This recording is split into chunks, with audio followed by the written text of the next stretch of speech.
they contains the civil and political rights. Article 22 to 28, they talks about economic, social, and cultural rights. Article 29 and 30, they are not rights, but they provides or mandates for the state's responsibility and guarantee of human rights. So if you see the legal status of this declaration, in Universal Declaration of Human Rights, or UDHR, just mark this term. I will repeatedly use this UDHR term as a short form. So UDHR is a declaration. It is different from the treaties and conventions because it is not per se legally binding. It does not create any binding obligation on the states.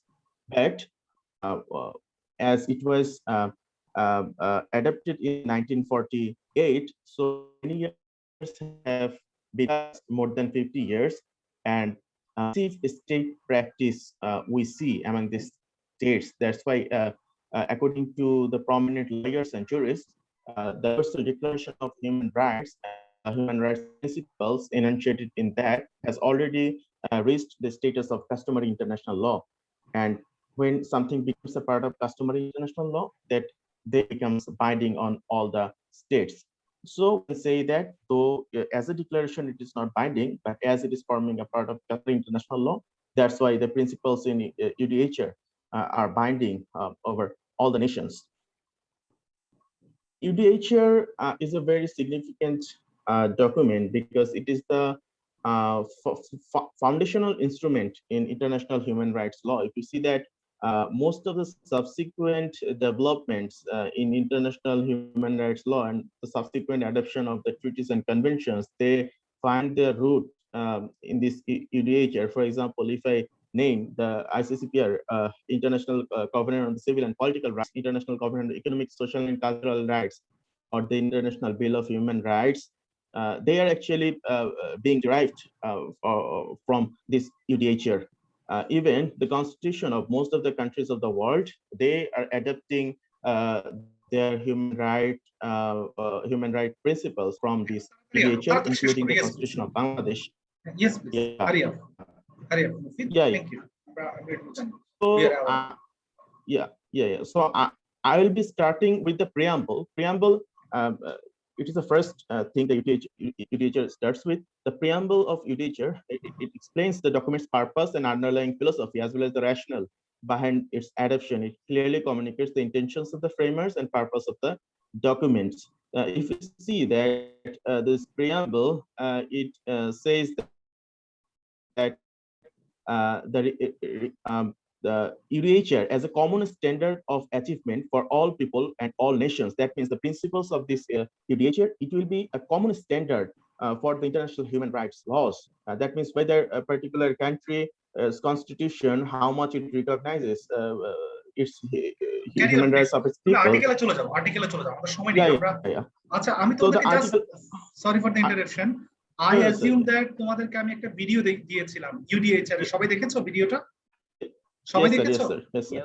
Yes sir. সবাই ভিডিওটা দেখেছো? জি sir দেখেছি। 30টা আর্টিকেলের, এটা কিন্তু খুবই important one. If you'd like to understand, even if you'd like to know what actually is the human rights, তোমাকে আমরা কিন্তু আজকের আলোচনাটা কিন্তু আমি দেখা যাবে যে কি আমার আজকে বোধহয় 1.5 ঘন্টা লাগবে UDHR টাই, কারণ UDHR টা হচ্ছে main document. All other charters, conventions, it derived just following, মানে জাস্ট তোমার হচ্ছে সেগুলো হচ্ছে একটা কন্টিনিউশন অফ UDHR, মাথার মধ্যে রাখবা। Yes sir. তো UDHR টা সবচাইতে ইম্পর্টেন্ট ওয়ান। আমরা কিন্তু ধরে আজকে UDHR আলাপ করব। তুমি একটু দ্রুত শেষ করো। I assume that তোমরা ভিডিওটা দেখেছো। ভিডিও না দেখলে কিন্তু একদম সর্বনাশ। হ্যাঁ, ওকে। দেখেছি স্যার, দেখেছি। So the first article, it talks about the freedom and equality. It says that all human beings are born free and equal in dignity and rights. Equal, that means there will be no classification. All people, irrespective of their color, their race, their gender, their ethnicity, from which country they belong, they will be equal, and the rights and privileges, they will be equally be. তুমি কি মনে করো যে সকল human being R equal? All human beings are born equal. Do you think like it should be? It should be, but they are not treated equal. But it should be. They should be treated equal. It is their human rights, but they are not treated equally all over the world. There is always discrimination. তাহলে আমরা ধরে নিচ্ছি UDHR এর যে একদম প্রথম প্রস্তাবনা, Yeah. fundamental article of UDHR, all Yes. human beings are born free and equal in dignity and rights. হ্যাঁ, যে Yes. সবাই জন্ম মানে all human beings are born free and equal. So আসলে কি সবাই ইকুয়াল কিনা, this is really fundamental question human rights এর জায়গা থেকে। আমরা এগুলো একটু একটু পরে আলাপ করব। Hurry up. Yes. So the Article 2 it talks about no discrimination. It says that there will be no discrimination on grounds of race, gender, color, language, religion, or political ideology.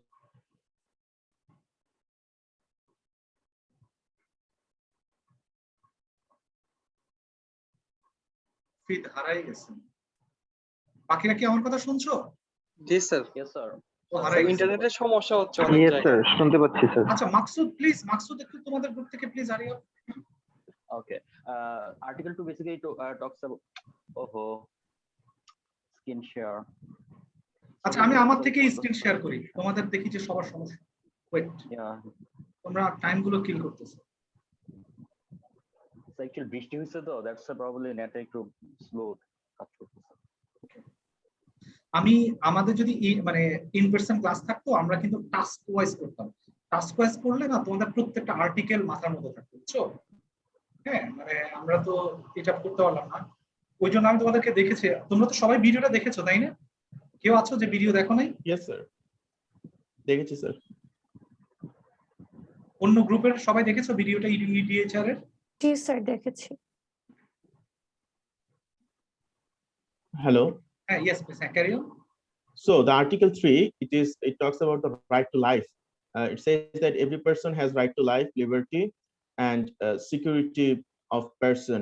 That means everyone will have a quality living. Everyone will enjoy some personal security of his person. That means his body or his person will be protected, and his liberty will be ensured. Number 4, Article number 4, it talks about freedom from slavery. If we recognize from that video that some people were being kidnapped from their homes, they were being carried on through ships, and they were being used as slaves. They were being brutally tortured. So what is this is actually we see in this picture, these two picture I added here, actually shows. Okay, thank you. এই যে দেখো আমার এখান থেকে আমি এখন স্লেভারিটা দিয়েছি। হ্যাঁ, yes sir. আমার এখান থেকে স্ক্রিনটা দেখা যাচ্ছে? Yes sir, yes sir. আচ্ছা, ফ্রিডম ফ্রম স্লেভারি খুবই ইম্পর্টেন্ট। এটা তোমরা যখন ভিডিওটা দেখেছো সেখানে কতক্ষণ পর পর স্ল্যাশ করে করে মডার্ন স্লেভারি দেখাইছে। Modern day slavery, yes sir. Yes sir. তোমরা এটা বাকিরা দেখেছো? Yes sir. Yes sir. বাংলাদেশে মডার্ন স্লেভারির অবস্থা কেমন জানো তোমরা? এটা how it works? Sir, I think Yes sir, অনেক ব্রুটাল ছিল। মানে না, বাংলাদেশে কি এই ধরনের কোনো প্র্যাকটিস তোমরা দেখো? এই যে বাংলাদেশে সাগর পাড়ি দিতে গিয়ে মডার্ন স্লেভারির ভিকটিম কখনো দেখেছো তোমরা? Have you ever notice? আমি তোমাদেরকে আমার গত বছরের টেকনাফের অভিজ্ঞতা বলি। আমি যখন টেকনাফে ফিল্ড ওয়ার্ক করতে গেলাম, তোমার হচ্ছে বাংলাদেশের অসংখ্য যুবকের তাদের জীবনের একটা খায়েশ থাকে যে তারা একটু বিদেশ যাবে। তুমি যখন গ্রামে গঞ্জে দেখো যে মানুষের কাজ থাকে না। শোনা যাচ্ছে আমার কথা? জি sir. Yes sir, yes sir. শোনা যাচ্ছে স্যার। তোমার মাদারীপুর, যশোর, ফরিদপুর এই সমস্ত এলাকার অসংখ্য মানুষ তাদের একটা এক ধরনের তাদের জিলি থাকে যে তারা দেশের বাইরে যাবে, কিন্তু তারা রাইট ওয়ে রাইট ট্র্যাকটা জানে না। তো তখন কি করে তোমার হচ্ছে এই যে মালয়েশিয়াতে পাঠানো, আমি জানি না স্পেসিফিক্যালি এটা একসময় রোহিঙ্গাদেরকে কেন্দ্র করে, এখন রোহিঙ্গারা তো তাদের তো কোনো রাষ্ট্রই নেই, তো ফলে তো তারা এই সমস্ত দেশে যাওয়াটা তাদের জন্য ইট ইজ সামথিং অনেক বড় কিছু। তো ওদেরকে কি করে যে মাঝ নদী থেকে একটা জাহাজে উঠায় নেওয়া হয়। শোনা যাচ্ছে আমার কথা? yes sir. তারা একটা দালালের মধ্য দিয়ে যায়। তো দালালের মধ্য দিয়ে ধরো, তো বাংলাদেশে কিছু দালাল শ্রেণী আছে, ব্রোকার, এরা কি করে এদেরকে তোমার হচ্ছে টেকনাফ থেকে একটা ছোট বোটে করে মাঝ নদীতে দেখা যাচ্ছে কি সাগরের যে বড় বড় জাহাজগুলো যায়, জাহাজগুলো হচ্ছে যেমন হচ্ছে এই যে মালবাহী যে জাহাজগুলো আসে, এটা তো যাওয়ার পথে মানে অসংখ্য যাত্রী নিয়ে যায়। তো প্রতি যাত্রীর প্রতি যে তুমি যদি বাংলাদেশ থেকে যদি আমাকে 200টা লোক দাও, প্রতি মানুষ প্রতি তোমাকে আমি 50,000 টাকা করে টাকা দিব। বোঝা যাচ্ছে? বুঝা যাচ্ছে? Yes জি sir. স্যার। তো দেখা যায় যে কি সবাইকে তোমার হচ্ছে সেখানে উঠানো হয় গাড়িগুলোতে, উঠানো হওয়ার পরে এবার তাদেরকে থাইল্যান্ড এবং মালয়েশিয়ার মধ্যবর্তী একটা জায়গা আছে, সেখানে জঙ্গলে ফেলাই দেওয়া হয়। জঙ্গলে ফেলাই আবার সবার বাবা মাকে ফোন দেয় যে তুমি আমাকে 2 লাখ বা 3 লাখ টাকা দিবা, আরেক ব্রোকারের কাছে যাবে।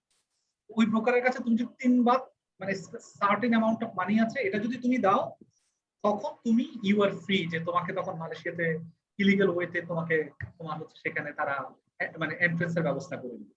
আর যদি তুমি তাদেরকে 2 লাখ টাকা না দিতে পারো তখন তোমাকে সেখানে দেখা যায় যে কি ইয়ার্স আফটার ইয়ার্স, তোমরা দেখেছো না যে ম্যাস গ্র্যাব ইয়ার সেখানে আবিষ্কার হয়েছে, দেখছো না তোমরা? Yes, sir. ফলে বাংলাদেশে যখন একটা লার্জ চাঙ্ক অফ পিপল যারা যখন দেখলো যে বিদেশে টাকা পাঠাই এরকম পয়সা ইনকাম করা যায়, রোহিঙ্গাদেরকে পাঠানো যায়, তোমরা দেখছো না এরকম রোহিঙ্গা অনেকদিন সাগরে ভাসছে, তোমরা দেখছো না? Yes, sir. তারা কি করে যে আমি যখন টেকনাফে ফিল্ড ওয়ার্ক করতে গেলাম, এটা এত ভয়ঙ্কর অবস্থা হয়েছে, ওরা হচ্ছে শুধু মানুষ গুনে জাহাজে উঠাই দিবে, জাহাজওয়ালারা ব্রোকাররাই তাদেরকে টাকা দিবে, লে পিপল পাবলিক তাদেরকে টাকা দিবে না, বুঝছো জিনিসটা? তাদেরকে টাকাটা দিচ্ছে যে ব্রোকাররা। ফলে মানুষ এমন এক অবস্থা হয়ে গেছে, আমি সেখানে ফিল্ড ওয়ার্ক করতে যে সবচেয়ে আশ্চর্য হয়েছি, সারা বাংলাদেশের রোডের মধ্যে পাগল শ্রেণী পাওয়া যায় না, অসংখ্য মানে রুটলেস পিপল থাকে না, দেখো না তোমরা? Yes, sir. বাংলাদেশে কি করছে তোমার হচ্ছে এটার নাম কি, এই যে মাইক্রো করে করে কিছু শ্রেণী এরকম দালাল শ্রেণী আছে মানুষজনকে, যারা পাগল ছাগল এই টাইপের মানুষজন, যাদের কোনো কোনো তোমার হচ্ছে ফিলিংস নাই, এদেরকে মাইক্রোতে ধরে ধরে টেকনাফে নিয়ে আসতো। হ্যাঁ, টেকনাফে নিয়ে এসে, এবং শুধু তারা না, আবার হচ্ছে অসংখ্য গ্রামের ছেলে পেলেদেরকে এরকম নিয়ে যেত, তো নিয়ে তাদেরকে শুধু জাহাজে উঠাই দিত। তো জাহাজে তুমি যদি 100 লোক উঠাও, প্রতি লোকের বিপরীতে তুমি 40,000 বা 30,000 সার্টেন অ্যামাউন্ট অফ মানি পাচ্ছ, বুঝছো জিনিসটা? তো সেখানে সে কি পাগল নাকি ভদ্র মানুষ না কে যাচ্ছে। এখন এরা জাহাজে ওঠার পর এরা 7 দিন 8 দিন সেখানে, তো কি যে অবস্থা জাহাজে। এরপর যাওয়ার পরে এবার তাদেরকে গ্রামে ফোন দেওয়া হয় যে তাদের এই অ্যাকাউন্টে, তাদের বাপ মাদেরকে বলে যে তোমাদের বাপদের ফোন দাও, মাদের ফোন দাও, you should send this amount of money to our account or to that people. দেখা যাচ্ছে কি দোজ হু আর তোমার হচ্ছে সো কল্ড, আমরা যে পাগল ছাগল বলতেছি, এদের তো কোনো ফ্যামিলি এরা জানেই না। ফলে দেখা যাচ্ছে কি এরা আরবিট্রারি ডিটেনশন বছরের পর বছর, অনেকে আছে না খেয়ে মারা যায়। মানে এটা যে কি পরিমাণ ব্রুটালিটি, এটা যে কি পরিমাণ ব্রুটালিটি, আমি জানি না তোমরা এই মডার্ন স্লেভারিটা জানো, মানে জানো কিনা।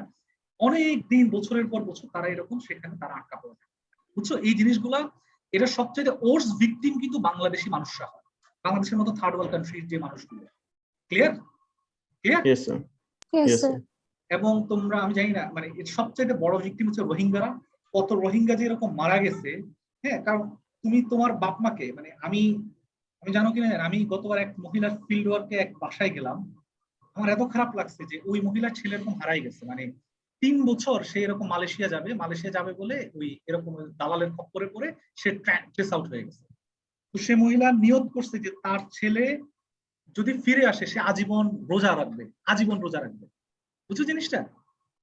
Yes, sir. মানে নিয়ত করে না, ওই মহিলা দেখলাম যে সে প্রতিদিন এখনো রোজা রাখে তার ছেলের জন্য। মানে খুব অড কেস আমি একটা দেখে আসলাম। মানে তার ছেলেকে সে 4 বছর পরে পাইছে, মানে সে অনেকদিন ধরে এরকম আরবিট্রারি ডিটেনশনে ছিল, না খায়া কোনো মতে ট্রেস করতে পারে নাই। পরে কেমনে জানি সে পালায়া বাইচা একটা জেলের মধ্যে ছিল 4 বছর, অনেক পরে সে ছাড়া পায়। সো বাংলাদেশে যারা এক্সপাট্রিয়েট, এই যে স্লেভারি, বাংলাদেশের মডার্ন স্লেভারি তারা যে অংশ, এই যে আগেকার যে রুট, তোমরা একটা রুটস একটা ডকুমেন্টারি আছে, কখনো দেখেছো রুটস? Oops. রুটস দেখো নাই, তাই না? যে কিভাবে No, sir. ব্ল্যাক পিপলদেরকে ইউরোপ নিয়ে তাদেরকে তোমার হচ্ছে রুটস ROOTS, তোমাদের অফ টাইমে দেখে নিবা, এটা খুব ইম্পর্টেন্ট ওয়ান, যে কিভাবে ব্ল্যাকদেরকে কিভাবে হচ্ছে তোমার স্লেভ বানানো হয়েছে। তো এখন কিন্তু মডার্ন স্লেভারি কিন্তু ইন ডিফারেন্ট ওয়েতে ইট ওয়ার্কস, এবং এটার মেজরিটি ভিকটিম হচ্ছে বাংলাদেশের মতো জনগোষ্ঠীর, মানে বাংলাদেশের মতো রাষ্ট্রের লোকেরা। এবং বছরের পর বছর দেখা যায় যে কি লাস্টে তারা কোন একটা রাষ্ট্রে এন্ট্রেন্স মানে পাইলো ঠিক আছে, কিন্তু কোন একটা জায়গায় মানে অমানবিক ভাবে, হ্যাঁ, বছরের পর বছর একটা ফোর্স লেবারের মধ্য দিয়ে তাদেরকে সেখানে কাটানো লাগে। ক্লিয়ার? মডার্ন স্লেভারি এটা? Yes, sir. Yes, sir. Clear? Okay? Yes, sir. আচ্ছা, ফলে মানে ফরগেট অ্যাবাউট দ্য যে স্লেভারি চলে গেছে, it is not like this. Next, Haria আপনি যেটা বললেন এটাকে ওভারকাম করার কোনো ওয়ে আছে কি? মানে এটাকে মানে কোনো বাংলাদেশে solution? বাংলাদেশে তো এই জন্যই তো হিউম্যান রাইটস কেন পড়ছি আমরা, এগুলাকে ওভারকাম করার জন্যই তো আমরা এগুলা পড়া, তাই না? অনেক সময় দেখা যায় যে কি বোর্ড গুলা ঘুরে নিয়ে আসে, কত ভয়ঙ্কর। আমি জানি না তোমরা এই মানুষের অভিজ্ঞতা নিতে গেলে খুব বাজে অবস্থা হবে। তোমরা দেখো না 2 দিন পর লিবিয়ার ভূমধ্য সাগরে মানুষ সাগরের মধ্যে পড়ে মারা যাচ্ছে, দেখো না তোমরা এটা? দেখেছো কখনো? না স্যার, আমি বলছি কি স্যার যে হিউম্যান রাইটস তো আছে, আজকে থেকে অনেক আগে থেকে হিউম্যান রাইটস গুলো আছে। হ্যাঁ, সিনারিওটা বললেন, এটা তো হচ্ছে মানে কমনলি আমরা দেখতে পাই ইন্ডিয়া, বাংলাদেশ, মানে আমরা এই সাইডের মানুষগুলো দেখতে পাচ্ছি। তো এটা আসলে কিভাবে মানে ব্যাপারটাকে কাজ করে হচ্ছে আপনার? আচ্ছা তোমার কথা শোনা যাচ্ছে না, পারেন মি। বাকিরা কি আমার কথা শুনতে পাচ্ছ স্পষ্টভাবে? Yes, Yes, sir. sir. ওর কথা শোনা যাচ্ছে তাহসিনের? No, sir. No, sir. No, No, sir. sir. ওরে Tahsin, I am so sorry. Tahsin, try to fix your speaker, okay? আচ্ছা বাকিদের কারো কোনো কোশ্চেন আছে? বাকিদের? আচ্ছা, ইয়েস প্লিজ, হ্যাঁ, hurry up. Sir, I'll Okay. continue from here. ওকে, হ্যাঁ, yes Article 5 is freedom from torture, where no one has the right to inflict torture or to subject anyone else to inhuman treatment. Treatment. আমি এটা Basically, নিয়ে শুনো, torture. এটা নিয়ে আমরা আলাদা torture নিয়ে আমাদের দুটো উইক আছে, কারণ টর্চার খুবই সিরিয়াস ইস্যু এবং বাংলাদেশের প্রেক্ষাপটে এটা খুবই সিরিয়াস ইস্যু। হ্যাঁ, আমরা টর্চারের উৎপত্তি, জিনিওলজি, ক্রনোলজি, কনভেনশন, এথনোগ্রাফি সবকিছু আলাদা। ফলে ইয়েস, স্কিপ দিস ওয়ান। হ্যাঁ, next one please. Okay, sir. Article 6, then. Right to recognition before the law. Everyone should have the same level of legal protection for whoever they are and wherever they are in the specific খুবই country. Fundamental একটা question, আমরা এটা নিয়ে ক্লাসের শেষে discuss করব। Next. Okay, Article 7 is the right to equality before the law, as one has the right to be treated and protected by the law in the same way as everyone else. Article 8 is access to justice. One must have the right to legal support if they are treated unfairly. Article 9 is freedom from arbitrary detention. দেখো না বাংলাদেশে কাউকে This- ধরে 3-4 দিন গুম করে রাখে, 4-5 দিন পরে মিন্টো রোডের ডিবি কার্যালয়ে উঠায়, দেখো না তোমরা এটা? Yes, sir. Yes, এটা sir. নিয়ে কাউকে কথা বলতে দেখি না বাংলাদেশে, কাউকে। হ্যাঁ, আমরা এগুলো নিয়ে ডিটেইল আলাপ করব। হ্যাঁ, next please. Okay. Article 10 is right to a fair trial. তোমরা দেখছো না যে নেক্সট মানে সে কিছু শুনতেছেই না, জাজ, দেখছো না তোমরা এটা? Yes, sir. বাংলাদেশের জুডিশিয়াল সিস্টেমে তুমি দেখো যে বাংলাদেশে একটা জাজ আছে, সে শুধু ফাঁসি দেয়, মানে সে জানে কতগুলো জানে ফাঁসি দিচ্ছে। হ্যাঁ, বাংলাদেশে অনেকগুলো আছে, এরা মানে শুনতেই চায় না যে একটা ফেয়ার ট্রায়াল, ফেয়ার প্রসেস। বাংলাদেশে ওই জিনিসগুলো আমরা এগুলো নিয়ে আলাপ করবো। হ্যাঁ, ওকে, next. Article 11 is presumption of innocence. If anyone is accused of a crime, has the right to be treated as innocent unless or until proven guilty. তোমরা দেখছো না ওই যে একটা according মোবাইল to the পাওয়া law. যাচ্ছিল না, দুজন দেখছো না ভিডিওটাতে, দেখছো না যে জি, কারো স্যার। হ্যাঁ, স্যার। হ্যাঁ, আমার ওকে, next. Article 12 is right to privacy. No one has the right to intrude on someone else's private property, such as family, home, or correspondence without a good reason, আমরা and এগুলো right to আলাপ be করবো in protected if detail, someone okay? tries to unfairly damage one's reputation. Okay. Next, I think Adiba will continue. Please তোমরা একজন শেষ করে ফেলো তাড়াতাড়ি, please don't waste your time. হ্যাঁ, yes please. Oh my god, আমি কিন্তু তাহলে তোমাদের কাট করে দিব। একজন শেষ করে ফেলো, হারিয়া। Sorry, sir, I'll continue. The next article is Article 13, freedom of movement. All people have the right to move freely and reside freely within each state's borders. Okay, The next one is right to seek asylum. In this, asylum নিয়ে আমরা আলাদা আলাপ করবো। Asylum, refugee, তোমরা জানো যে প্রতি বছর অসংখ্য, তোমরা একটা ভিডিও দেখছো না যে যখন গৃহযুদ্ধ হচ্ছে, সিভিল ওয়ার, অসংখ্য মানুষ নিজের দেশ ছেড়ে পালায় যাচ্ছে, দেখছো না তোমরা? হ্যাঁ, they are seeking political asylum in other countries. পৃথিবীতে তো অসংখ্য মানুষ, দেখো না? হ্যাঁ, তোমার হচ্ছে দে আর সিকিং, তোমার হচ্ছে এই যে যেটাকে বলতেছি আর কি, যে পলিটিক্যাল, যে আমরা রাজনৈতিক আশ্রয় যেটাকে বলতেছি অ্যাসাইলাম, এটা নিয়ে আমাদের একটা আলাদা উইক আছে, আমরা এটাকে আলাদা। Next, right two the nationality. the right to nationality. All people have the right to have a nationality, and nationality shall not be arbitrarily stripped, or the right to change one's nationality shall also not be এটা arbitrarily নিয়ে stripped. আলাপ করবো। Next, But the marriage. next one is equal rights in marriage. Okay, carry on. The next one is right to property. Everyone has the right to own property, and their property shall not be taken from them for any reason. Okay.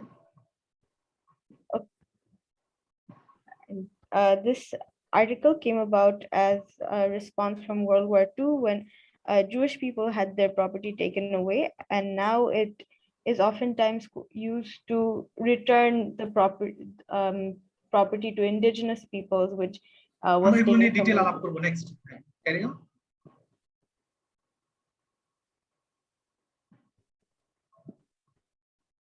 Right two religion. Sorry, sir. The next year's article is right to religion. It talks about how people have the right to practice whichever religious beliefs that they আমরা এটা নিয়ে আলাপ করব, এটা নিয়ে একটা আমাদের আলাদা একটা উইক আছে interesting. Okay, and the next one is freedom of opinion, where এটা নিয়ে আমরা আলাপ করব। ওকে, next. next one is right to public assembly. People have the right to form groups and organize. The next one is right to participate in democracy.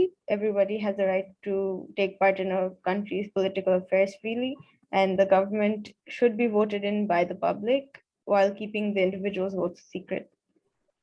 Sir, I have a question regarding this Yes, please, article actually. follow. My concern is that অনেক কান্ট্রিতে দেখা যাচ্ছে যে ওরা ডিক্টেটরশিপে আছে অথবা socialist country অথবা different theory হচ্ছে তাদের গভর্নমেন্টে রান করে। সো তার যখন হচ্ছে মানে বেসিক্যালি তো এখানে যেহেতু ডেমোক্রেটিক কথা বলা আছে, সো এটা কি অবভিয়াস না যে সকল কান্ট্রি গুলোই হচ্ছে ডেমোক্রেটিক প্র্যাকটিসটা তাদের মানে চর্চাটা অ্যাটলিস্ট করবে? আচ্ছা, এটা নিয়ে আমরা তাহলে একটু পরে আলাপ করি, কারণ এখানে আমরা রাইট গুলোকে দুভাগে ভাগ করছি। হ্যাঁ, ওই যে ওকে, নেক্সট।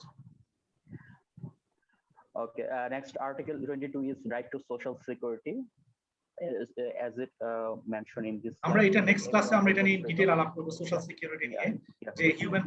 থ্যাংক ইউ আকসুদ, আমরা এটা নিয়ে ডিটেইল আলাপ করব, যে আমরা এগুলো নিয়ে আরো ইন ডিটেইল আলাপ করব। তোমরা জাস্ট আইডিয়াগুলো একটু মাথার মধ্যে জেনে রাখো। ওই জন্য তোমাদেরকে ভিডিওটা দিয়েছি। ওকে, দেন Okay, then Article 23 talks about right to work and join trade unions. Like self-interest হচ্ছে ক্যারি করার জন্য এটা ম্যান্ডেটরি। এটা নিয়ে আমরা আলাপ করব, আমাদের প্রত্যেকটা রাইট নিয়ে will discuss. Next. Yeah, definitely. Right to rest and leisure, reasonable limitation of like যা হয় আর কি, যে প্রত্যেকটা লেভেলেরই হচ্ছে সেই রাইটসটা আছে। দেন হচ্ছে right two educate living standard, খুবই ইম্পর্টেন্ট একটা article. Like necessary social service should be provided, and it's not provided, like it's right, fundamental right, you know. Then Article 26, right to education, like entry level education should be ensured. Then comes the Article 27, right to participate in cultural life and community, and right to social order. Actually, the last, especially the last two, 28, 29 and 30 should be provided by the state, as nowadays all the state consider them and claim them যে তারা হচ্ছে সবাই জনগণের সরকার বা জনগণের উন্নতির জন্যই হচ্ছে তাদের সবকিছু। So thank you so much, তোমাদের প্রেজেন্টেশনের জন্য অসংখ্য অসংখ্য ধন্যবাদ। এখন আসো আমি মূল জায়গাটাতে আসি। সবাই কি আমাদের সঙ্গে শুনছো? ক্যান ইউ হিয়ার মি সবাই? Yes, sir. তোমরা তো সবাই যেভাবে ভিডিওটাকে অফ করে রাখছো, আমি এমনি এক চোখ দিয়ে দেখতেছি না, এরপরে তোমরা সবাই যেরকম ভাবে ভিডিও অফ করে রাখছো একটু শর্ট। যাই হোক, সো যেটা মাথার মধ্যে রাখবা, ইউডিএইচআর তো বুঝছো, হোয়াট ইজ ইউডিএইচআর, কেন ইউডিএইচআর আসছে, ইউডিএইচআর কেন আসছে আমরা গত ক্লাসে আলাপ করছিলাম না? জি sir, second world war brutality basically ওইটাই একটা রিজন ছিল। মানে সারা দুনিয়ার পশ্চিমের যে পলিটিক্যাল মানে মীমাংসা, সেখানকার রাজনৈতিক যে সেখানকার তোমার হচ্ছে রাজনৈতিক যে স্কেপটা ছিল, পলিটিক্যাল ল্যান্ডস্কেপটা ছিল, এটার যে তর্ক বিতর্ক, এবং এটা তারা একটা রেজুলেশন আকারে বলতেছে যে এটা রেজুলেশনটা কিভাবে হবে, মানে সেকেন্ড ওয়ার্ল্ড ওয়ারের ফিনিশিংটা কিভাবে হবে, ফিনিশিংটা থেকেই কিন্তু তোমার এই ইউডিএইচআরটা আসে। ইউডিএইচআর এর হিস্ট্রি নিয়ে আমি তোমাদেরকে কয়েকটা আর্টিকেল দিব স্যামুয়েল মোইনের, তোমরা এই উইকে যেহেতু তোমরা প্রেজেন্টেশন করেছো, সম্ভব না নেক্সট উইকে তোমরা একটু পড়ে নিবা, খুবই খুবই ইম্পর্টেন্ট ওয়ান। এবং এই পুরো এটা একটা আলাদা কমিটি হয়েছিল, ওই যে এলিনর রুজভেল্ট, নাম শুনছো তোমরা তার? Yes sir. Yes, sir. হ্যাঁ, Yes, sir. উনার নেতৃত্বে উনি ছিলেন হচ্ছে এই যে ফ্রাঙ্কলিন ডি রুজভেল্টের ওয়াইফ ছিলেন। যাই হোক, ওনারা এই জিনিসগুলো তারা হচ্ছে সবগুলো কম্পাইল করেছেন, কম্পাইল করে কি কোন কোন জিনিসটা, এমন কিছু জিনিস আছে তারা আলাপ করলেন যে সারা দুনিয়ার এমন কিছু জিনিস আছে যে ইউনিভার্সাল আকারে রাইটস এর কিছু জায়গাটাকে তারা তারা আইডেন্টিফাই করেছেন, হ্যাঁ, এবং এই শুধু আইডেন্টিফাই করেন না, তারা এগুলোকে ডিক্লেয়ার করেছেন। ডিক্লেয়ার জিনিসটা কিন্তু খুব ইম্পর্টেন্ট। গত ক্লাসে আমরা আলাপ করেছিলাম what actually is the meaning of the declaration, হ্যাঁ। সো ডিক্লারেশন কেন ইম্পর্টেন্ট, সেই জায়গা থেকে ইউডিএইচআর আসলো। এখন আসো, এই যে আজকে যে আমরা ইউডিএইচআর এর যে 30টা আর্টিকেল দেখলাম, এই 30টা আর্টিকেলের কিছু ইম্পর্টেন্ট, মাথার মধ্যে রাখবা, কিছু ইম্পর্টেন্ট বৈশিষ্ট্য আছে। ফার্স্ট অফ অল, এখানে যে হিউম্যান রাইটস গুলাকে চিহ্নিত করা হয়েছে, এটা কিন্তু দুভাগে চিহ্নিত করা হয়েছে। কিছু হচ্ছে সিভিল, তোমার হচ্ছে সিভিল রাইটস, আর কিছু হচ্ছে তোমার পলিটিক্যাল রাইটস বা কালেকটিভ রাইটস। সিভিল রাইটস আর কালেকটিভ রাইটস বুঝছো জিনিসটা? সিফাত, সিভিল রাইটস আর পলিটিক্যাল রাইটস এর পার্থক্যটা? Yes sir. যেমন যেমন যেগুলো সিভিল রাইটস আছে সেগুলো আসলে judicially enforceable, for example right to life, তারপর এগুলো। আর যেটা হচ্ছে পলিটিক্যাল রাইটস বা যেটা সোশ্যাল, সেটা আসলে তড়িৎ গতিতে জুডিশিয়ালি এনফোর্সিয়েবল না, বাট সেটাকে হচ্ছে একটা সময়ের মধ্যে মানে এনফোর্সিয়েবল করা যাবে। ফর এক্সাম্পল আমি যদি বলি যে রাইট টু এডুকেশন, এটা একেবারে ওয়াইডলি ইন্ডিভিজুয়ালি প্রত্যেকের ব্যাপারে হয়তো এনফোর্সিবল পসিবল না, কিন্তু একটা ইনস্টিটিউশন করে দেওয়া যাবে যেটা হচ্ছে এই রাইটটা নিয়ে কাজ করবে, যেমন শিক্ষা প্রতিষ্ঠান। Okay, thank you. So civil rights বলতে কি আমরা যেগুলোকে ধরে নিচ্ছি হচ্ছে তোমার হচ্ছে যেগুলো হচ্ছে ইন্ডিভিজুয়াল বা ব্যক্তিকে কেন্দ্র করে কিছু রাইটস আছে, যেমন রাইট টু ম্যারেজ, এটা তোমার নিজের, বুঝছো জিনিসটা মাকসুদ? বুঝছো জিনিসটা? Right two marriage, right two privacy, right two so কিছু জিনিস আছে তোমার নিজস্ব, মানে ব্যক্তিকে কেন্দ্র করে রাইট গুলো। আর কিছু আছে কালেকটিভ রাইট, যেমন রাইট টু ন্যাশনালিটি। তুমি কি চাইলে পরে একা একা ন্যাশনালিটির রাইটটাকে ক্লেম করতে পারো? না স্যার। ন্যাশনালিটি হওয়ার জন্য তোমার একটা কালেকটিভ ফোর্স দরকার আছে না? বুঝছো জিনিসটা Mufid? Yes, sir. Yes, sir. তাহলে এখানকার Yes, যে sir. রাইট গুলো আছে, এখানে মাথার মধ্যে রাখবা, এখানে দুটো রাইটটা দুটো ভাগ, একটা হচ্ছে সিভিল আর একটা হচ্ছে তোমার হচ্ছে কালেকটিভ রাইটস বা হচ্ছে পলিটিক্যাল রাইটস। এগুলা পরবর্তীতে ওই ভাগগুলো আসছে, যেটা ওই যে সাজ্জাদরা পরবর্তীতে তোমরা প্রেজেন্ট করবা, হ্যাঁ, এগুলোর পরবর্তী ভাগগুলো আসছে। তখন হচ্ছে মূলত এই আমরা দেখছি যে ইউডিএইচআর এর যে আমরা ইউনিভার্সাল ডিক্লারেশন দেখছি, সেখানে এই মূলত সিভিল এবং পলিটিক্যাল ভাগ করা হচ্ছে। এবং সবচেয়ে ফান্ডামেন্টাল ওয়ান তোমরা দেখবা, এই যে universal declaration of human rights এর সবচেয়ে ফান্ডামেন্টাল যে ফিচার্সটা দেখবা, এখানে ক্রিমিনাল জাস্টিস সিস্টেমকে খুবই, মানে কি বলবো, যে হাইলি এটাকে তোমার হচ্ছে এমফাসাইজ দেওয়া হয়েছে। 6 to 11 কি কি আছে বলো তো? 6 to 11 কি কি আছে? কি কি আছে বলো, এনিওয়ান? কি কি আছে? রিকগনিশন অফ ল, পরে হচ্ছে ওই equity before the law, access to justice. মানে কিভাবে তোমার হচ্ছে ক্রিমিনাল জাস্টিস সিস্টেমটা কি? তুমি কাউকে পরেই তোমার হচ্ছে আরবিট্রারি তুমি কাউকে কি করতে পারবে না, টর্চার করতে পারবে না। তুমি কাউকে পরেই হচ্ছে তোমার হচ্ছে এটার নাম কি, অনেকদিন ধরে ডিটেনশনে রাখতে পারবে না, আনফেয়ার ট্রিটমেন্ট করতে পারবে না। তোমার হচ্ছে তোমার জুডিশিয়াল সিস্টেমের মধ্যে একটা রিভিউ থাকতে হবে, এবং একটা যেটাকে আমরা বলি ফেয়ারনেস অফ তোমার হচ্ছে জুডিশিয়াল প্রসেস। তোমাদেরকে আমি অলরেডি তোমাদেরকে হচ্ছে একটা জুডিশিয়াল, বাংলাদেশের স্টেট অফ জুডিশিয়ারি নামে একটা তোমাদেরকে ভিডিও দিয়েছি একজন জাজের, দেখেছো তোমরা ভিডিওটা সবাই? ইয়েস স্যার, ফার্স্ট ক্লাসে দেখেছি। দেখেছো সবাই? 2 সেমিস্টার আগে দেখেছিলাম স্যার, আপনি যখন কল করছেন। হ্যাঁ, দেখেছো তোমরা সবাই বাকিরা? এটা খুবই খুবই ইম্পর্টেন্ট ওয়ান। হ্যাঁ, সো ক্রিমিনাল জাস্টিস সিস্টেমটা সবচেয়ে ইম্পর্টেন্ট ওয়ান, মাথার মধ্যে রাখবা যে right to recognition before the law, right to equality before the law, তারপর হচ্ছে অ্যাক্সেস টু জাস্টিস, যে তোমার হচ্ছে জাস্টিসের অ্যাক্সেসটা পাওয়া, freedom from arbitrary detention, right two a fair trial, এবং হচ্ছে এই যে প্রিজাম্পশন অফ ইনোসেন্স। এই মানে পুরো ক্রিমিনাল জাস্টিস সিস্টেম, মানে একটা রাষ্ট্রের ক্রিমিনাল জাস্টিস সিস্টেমটা কেমন হবে, এটা কিন্তু একটা ফান্ডামেন্টাল রাইটস এর এটা একটা পার্ট। এটার মধ্যে এখানে জিনিসটা একটা মাথার মধ্যে রাখবা, আমরা হানা আরেন্টটা বা আমরা করবো নেক্সট ক্লাসে, যে উনি যে জিনিসটা সবচেয়ে ইম্পর্টেন্ট যে জায়গাটা, যে right to equality before the law. তোমার যে রাইটটা, তোমার যে অধিকারটা, এই রাইটটা তুমি ক্লেম করবা কিসের ভিত্তিতে? Based on what? কিসের ভিত্তিতে তুমি তোমার অধিকারটা ক্লেম করতে পারবা? সিফাত, অধিকারের ভিত্তি কি হবে সিফাত? সিফাত, সিফাত স্যার এটা কি সিটিজেন অফ আ স্টেট হবে? Anyone can explain what should be the base of rights? অধিকারের ভিত্তি কি হবে? আমরা যেটা বললাম the legal system. Anyone else? সিফাত, এখানে কিন্তু খেয়াল রাখো, এটা খুব ইম্পর্টেন্ট ওয়ান। তুমি যদি তোমার রাইটটাকে ক্লেম করতে যাও, at first you should have legal entitlement. তোমার যদি কোনো আইনি সত্তা না থাকে, লিগ্যাল এন্টাইটেলমেন্ট না থাকে, তুমি কি তোমার রাইটটা কোথাও ক্লেম করতে পারবা anywhere in the world? No sir. আমরা বলছি, আমরা হিউম্যান রাইটস এর কথা বলছি, খেয়াল করো জিনিসটা। সো আমি একজন হিউম্যান, আমার যদি কোনো লিগ্যাল এন্টাইটেলমেন্ট না থাকে, আমার যদি শুধু হিউম্যাননেসটা থাকে, without being the legal entitlement, আমি কি আমার হিউম্যাননেসটাকে ক্লেম করতে পারবো কোথাও? অধিকারটা কোথাও ক্লেম করতে পারবো? No sir, no sir. বুঝছো জিনিসটা তোমরা? যেমন থিঙ্ক অ্যাবাউট দ্য রোহিঙ্গা, একদম সিম্পলি আমরা রোহিঙ্গাদের কোশ্চেন চলে আসি। সে হচ্ছে একটা হিউম্যান, তার হিউম্যান রাইটস আছে, সেটা কি কোথাও ক্লেম করতে পারতেছে তার হিউম্যান রাইটসটা?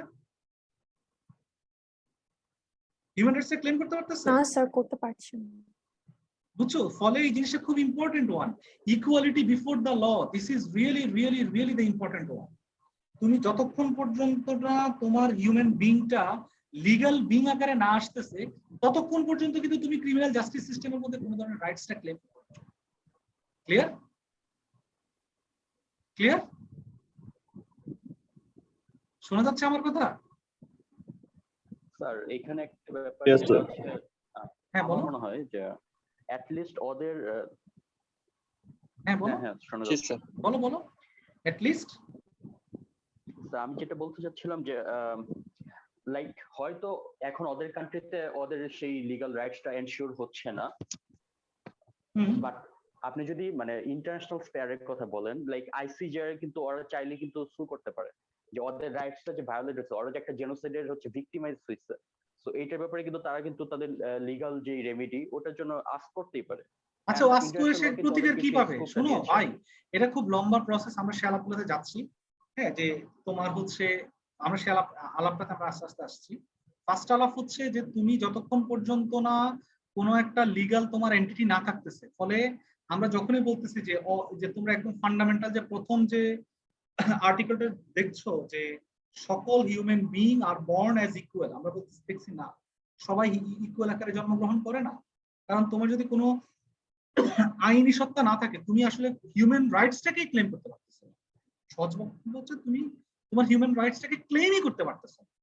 ফলে তোমার এই যে রাইটস এর ভিত্তি, যে তুমি যদি তোমার রাইটসটাকে ক্লেম করতে চাও, এট ফার্স্ট তোমার you should have the right to have rights. মানে রাইটস পাওয়ার যে rights, you should have the, এটা কি বলবো, যে you should have the right to have rights. So ফলে তোমাকে কি করতে হবে? একটা লিগ্যাল বিং হইতে হবে। লিগ্যাল বিং হইতে হলে কি হতে হবে? তোমাকে কোনো না কোনো একটা পলিটিক্যাল কমিউনিটির অংশ হতে হবে। Without being the part of any political community, you cannot even claim your human rights. Clear? সবাই ক্লিয়ার? স্যার এখানে আমার একটা কথা ছিল।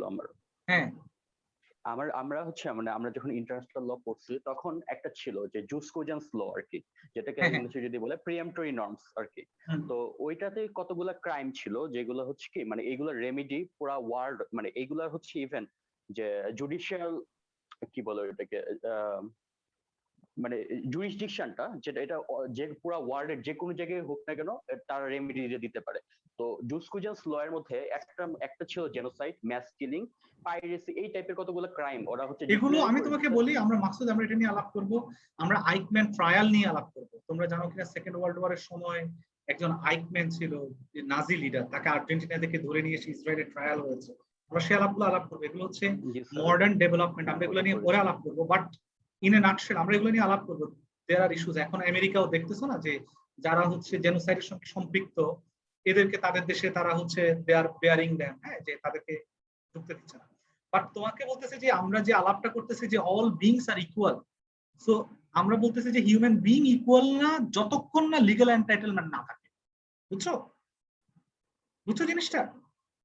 সো সহজ কথা হচ্ছে তোমার যখন লিগ্যাল সত্তা নাই, লিগ্যাল এন্টিটি নাই, নো ল নো রেসপন্সিবিলিটি আমার টিচার। ক্লিয়ার? এটা হচ্ছে একদম সিম্পল, একদম সিম্পলেস্ট ওয়ে। আচ্ছা, এখন যাই হোক, এখন আসো, অনেক জায়গায় আমরা দেখছি যে লিগ্যাল এন্টাইটেলমেন্ট থাকার পরও হচ্ছে হিউম্যান রাইটস এর ভায়োলেশন হয়। অনেক দেশে র্যাম্পেন্ট হিউম্যান রাইট ভায়োলেশন হয় না? দেখো না তোমরা, খেয়াল করছো জিনিসটা? শোনা যাচ্ছে আমার কথা? Yes, sir. Yes, sir. Yes, sir. এখন দেখো বাংলাদেশে কিন্তু, ধরো বাংলাদেশ সহ পৃথিবীর অনেক দেশে র্যাম্পেন্ট হিউম্যান ডিসঅ্যাপিয়ারেন্স হচ্ছে, আরবিট্রারি ডিটেনশন হচ্ছে, mass killing, genocide, ethnic cleansing, অনেক কিছু হচ্ছে। সো এই জিনিসগুলোকে তোমরা দেখবা, তখন জাতিসংঘের আবার একটা ইয়ে আছে যে প্রত্যেকটা রাষ্ট্রের, মানে জাতিসংঘের যখন ইউডিএইচআরটা সাজানো হয়েছে এরকম ভাবে যে প্রত্যেকে তার হিউম্যান রাইটসটা ক্লেম করবে স্ব রাষ্ট্রের স্টেট মেকানিজমের মধ্য দিয়ে।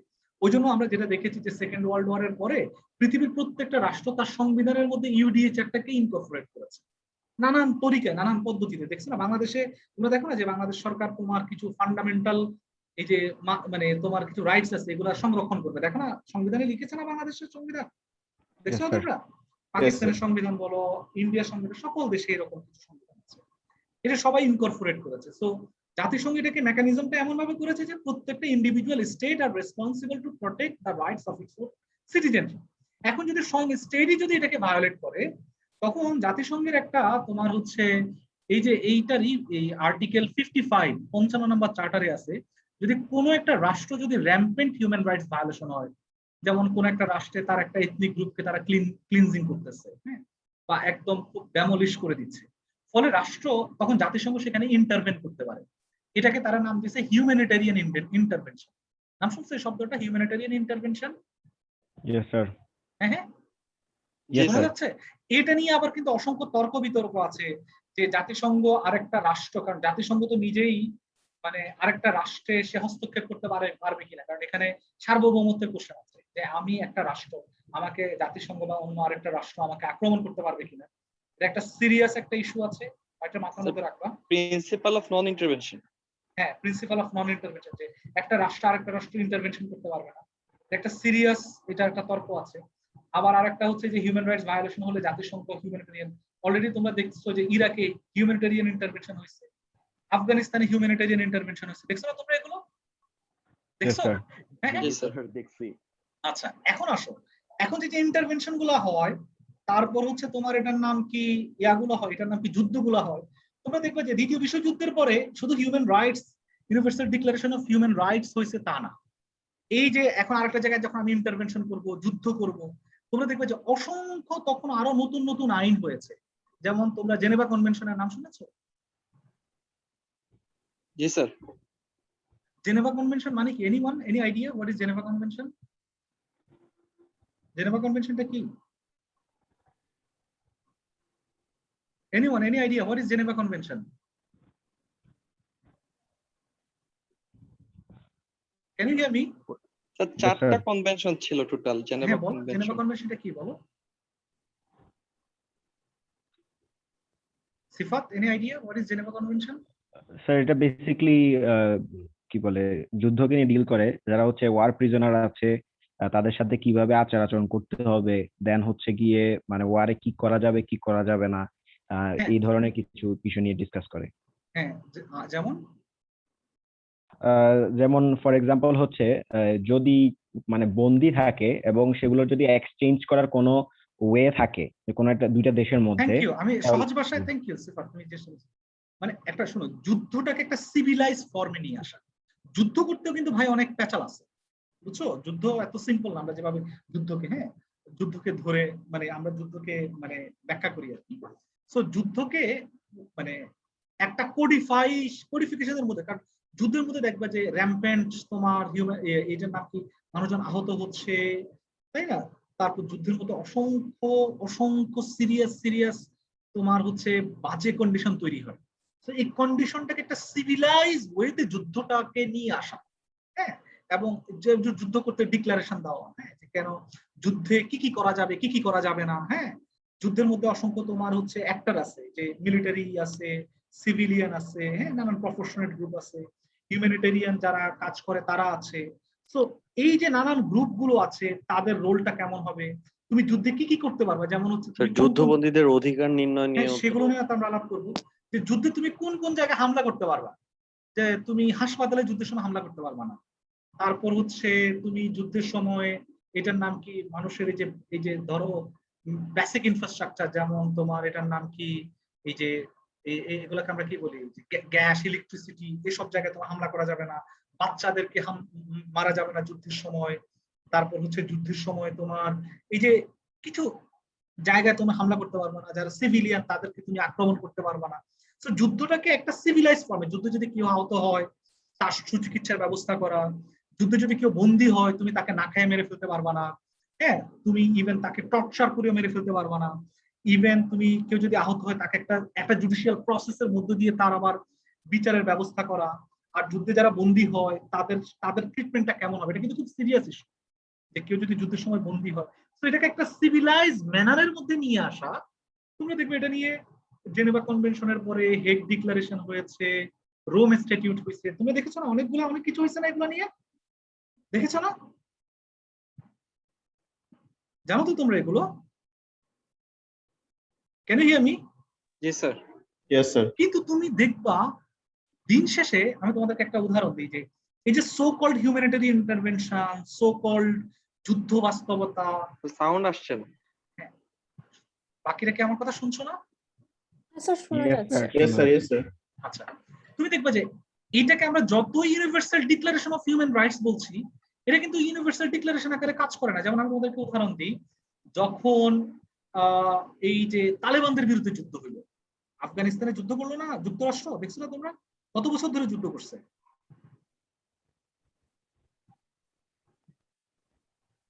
শোনা যাচ্ছে আমার কথা? Yes sir.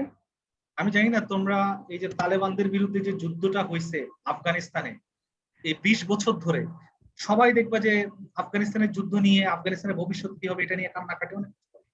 আফগানিস্তানের যুদ্ধে আসলে কি হয়েছে এইটা নিয়ে তোমরা, আমি জানি না এটা নিয়ে কোনো সিরিয়াস মানে ডিবেট সারা দুনিয়াতেও এটা নিয়ে কোশ্চেন করে না, যে জবাবদিহিতাগুলো কোথায় চলেছে। খেয়াল করো, যখন হচ্ছে তালেবানদেরকে তারা যখন গ্রেপ্তার করেছে, তাদেরকে তারা কি প্রিজনার অফ ওয়ার হিসেবে তারা ট্রিট করেছে নাকি ডিফারেন্ট ওয়েতে ট্রিট করেছে? জানো তোমরা এটা? হ্যাঁ হ্যাঁ, তোমরা জানো তাদেরকে কি হিসেবে ট্রিট করেছে? রিফাত? ইয়েস স্যার, তাদের হচ্ছে ডিগ্রেডিং পানিশমেন্ট গুলো দেওয়া হয়েছে, এন্ড হচ্ছে গিয়ে যেমন অনেকগুলো কারাগারের কথা আমরা জানি, যেগুলো হচ্ছে গুয়ান্তানামো বে, আবু গারিব, আবু গারিব, রোড টু আবু গারিব একটা ডকুমেন্টারি আছে, এটা দেখবা, আমরা টর্চারের আলাপ এটা পড়াবো। হ্যাঁ, আচ্ছা, সেখানে কি কি ধরনের তোমার হচ্ছে টর্চার গুলো করা হয়েছে জানো তোমরা? What kind of torture they have faced, জানো তোমরা এটা? আমরা যুদ্ধের সময়, হ্যাঁ বলো। স্যার জানি না, মানে ওভাবে কখনো পড়া হয়নি। আচ্ছা, তোমার হচ্ছে এক তো ফিজিক্যাল টর্চার তো আছে, তাদেরকে ন্যাকেড করে ফেলা হইতো, তারপর হচ্ছে সারকামসিশন করা হইতো, তারপর হচ্ছে তোমার হচ্ছে তাদের দেখা যাইতো কি হচ্ছে তোমার প্যানিসের মধ্যে বড় কিছু দিয়ে দাঁড় করায় রাখা হইতো। দেখা যায় যে কি মানে যারা এই ধরনের টর্চার পায় এরা কিন্তু after certain period of time তাদের রিপ্রোডাক্টিভ যে ইয়াটা এটা কিন্তু হারাই ফেলে। হ্যাঁ, তারপর হচ্ছে ফোর্স সেক্সুয়াল, তোমার হচ্ছে এটার নাম কি, এই যে সমকামিতে বাধ্য করা হতো, মানে নানান ধরনের, মানে খুবই মানে জেন্ডার বেস খুব ভয়ঙ্কর ভায়োলেন্স গুলো ছিল। আর বাকি ধরনের টর্চার গুলো তো তারা ছিলই। এখন আসো, তুমি যুদ্ধবন্দীদেরকে নিয়ে এইভাবে টর্চার করতে পারবা কিনা? ইন্টারন্যাশনাল কভিনেন্ট কি বলে, ইন্টারন্যাশনাল চার্টার গুলো কি বলে, হিউম্যান রাইটস চার্টার গুলো কি বলে, কি বলে, কি বলে মুফিদ? না স্যার, করা যাবে না স্যার। করা যাবে না। তাহলে যুক্তরাষ্ট্র কিভাবে করলো এগুলো?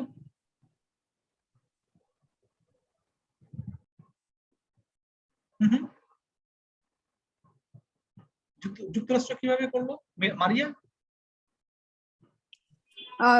Sir probably they don't follow, মানে যেহেতু এত পাওয়ারফুল কান্ট্রি।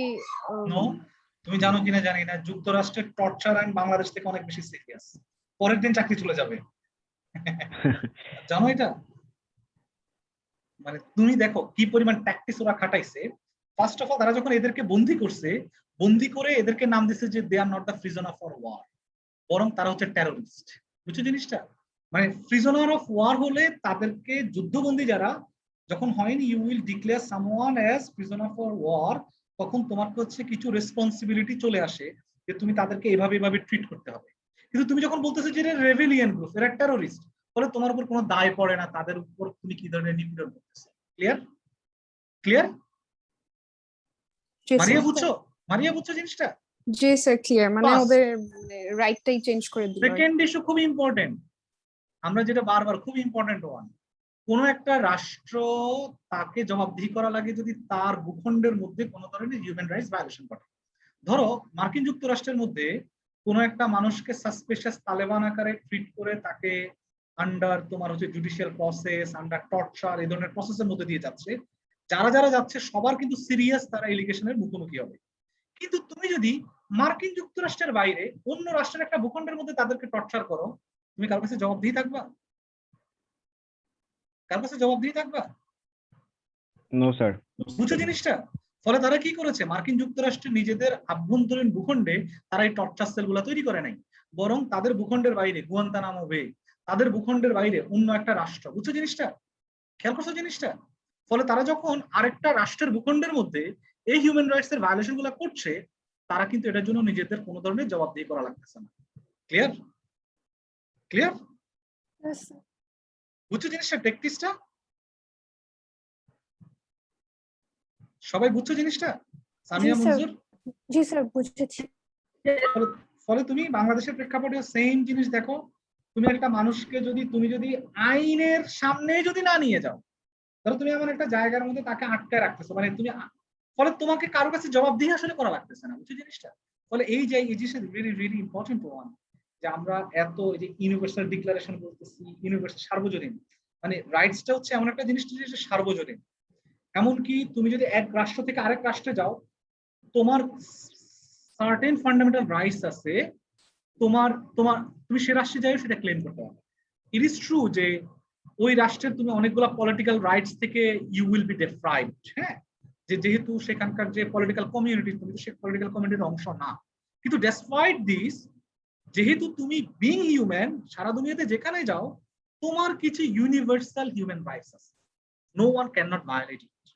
কিন্তু আমরা দেখছি যে কাউকে যখন ডিহিউম্যানাইজ করে ফেলা যায়, কাউকে যখন এই যে মানে একটা পলিটিক্যাল প্রসেসের মধ্য দিয়ে নাই করে ফেলা যায়, যেটা আমরা বারবার বলতেছি যে ইকুয়ালিটি বিফোর দ্য ল। তুমি খেয়াল করো তালেবানদের উপর যে তোমার হচ্ছে এই যে টর্চার গুলা করা হয়েছে, তারা এই অপরাধ করছে বা এই অপরাধ করে নাই, এই কারণে তাদের উপর টর্চারটা করা হয়নি। খেয়াল করছো জিনিসটা? আমার কথা শোনা যাচ্ছে মারিয়া? জি স্যার, শোনা যাচ্ছে। জি স্যার। মানে তালেবান এই অপরাধ করছে বা তালেবান এই অপরাধ করে নাই, এর বেসিসে তাকে কিন্তু নির্যাতন করা হয়নি, বরং সে একটা পলিটিক্যাল কমিউনিটির অংশ, সে আকারেই কিন্তু তাকে টর্চার করা হচ্ছে। খেয়াল করছো জিনিসটা? So when you belong to a certain group of people or a certain community, তখন তুমি তোমার আর হিউম্যান, যে আমরা যেটা বলতেছি যে ইকুয়ালিটি, তোমার যে ইকুয়াল হিউম্যান রাইটস, তুমি এটা ক্লেম করতে পারছো। বুঝছো সিফাত জিনিসটা? সিফাত, can you hear me? Sifat, Mufid, can you hear me? Sir, we can hear you. আপনি শোনা যাচ্ছে? হ্যাঁ, সিফাত কি লাইন হয়ে গেছে? স্যার, ওই আজকে বৃষ্টির কারণে অনেকেরই নেটে প্রবলেম। আচ্ছা, সো জিনিসটা বুঝছো তোমরা? নুশিন? Yes, sir. বুঝছো জিনিসটা? ফলে এটা খুব ইম্পর্টেন্ট ওয়ান, যে তুমি তোমার যদি হচ্ছে এটার নাম কি, মানে তুমি এই অপরাধ করছো বা এই অপরাধ করো না, সেটার জন্য তোমার বিচার হচ্ছে না। বিচার হচ্ছে তুমি একটা কোনো একটা পলিটিক্যাল, তুমি একটা পলিটিক্যাল পার্ট, একটা কমিউনিটির পার্ট, এই জন্য তুমি কোনো লিগাল প্রোটেকশন পাচ্ছ না। তাহলে আমরা ফান্ডামেন্টালি মাথার মধ্যে এটা জিনিসটা রাখবা, ইকুয়ালিটি বিফোর দ্য ল, এটা খুবই খুবই সিরিয়াস একটা question. Until and unless a human being cannot get the entitlement, a legal entitlement, he or she cannot claim his human rights or her human rights. Clear Kinnori Boishaki? Clear? Clear জিনিসটা? তোমরা বুঝেছো জিনিসটা? জি sir. বুঝছো? So it is, forget about the Taliban, forget about anyone else.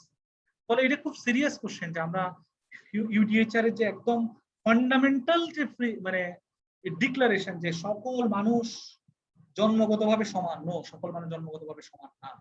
যতক্ষণ পর্যন্ত তোমার কোনো আইনি তোমার হচ্ছে সত্তা নাই, ততক্ষণ পর্যন্ত তুমি আসলে কখনোই সমান না। Clear? Clear? Yes sir. Okay okay, সবাইকে আমি বুঝাতে পারছি কিনা? জি স্যার। তো ইউডিএইচআরটাকে আমরা যদি সামারাইজ করে খেয়াল করো, ইউডিএইচআর এর মেইন দুটো হচ্ছে ফোকাস, একটা হচ্ছে সিভিল রাইটস আর একটা হচ্ছে পলিটিক্যাল রাইটস। কোনটা সিভিল রাইটস, কোনটা political rights, clear? Yes sir, clear এখন। হ্যাঁ ক্লিয়ার সবাই? Clear sir. Yes sir. জি স্যার। ওকে, নেক্সট আমরা আলাপ করেছি যে ইউডিএইচআর সবচেয়ে যে জিনিসের উপর এমফাসাইজ দিয়েছে সেটা হচ্ছে ক্রিমিনাল জাস্টিস সিস্টেমের উপর, কিভাবে মানে কিভাবে বিচার প্রক্রিয়াটা হবে। বাংলাদেশে তোমরা দেখেছো যে বিচার প্রক্রিয়াটা, দেখেছো কখনো? Have you ever noticed fair trial পায় মানুষ? Do you think like this? যেমন বলা হচ্ছে যে অ্যাক্সেস টু ট্রায়াল, দেখছো তোমরা? তোমরা যদি কোর্ট এথনোগ্রাফি করো, বাংলাদেশের কোর্টটা সম্পর্কে তোমরা দেখলে খুব অবাক হয়ে যাবে।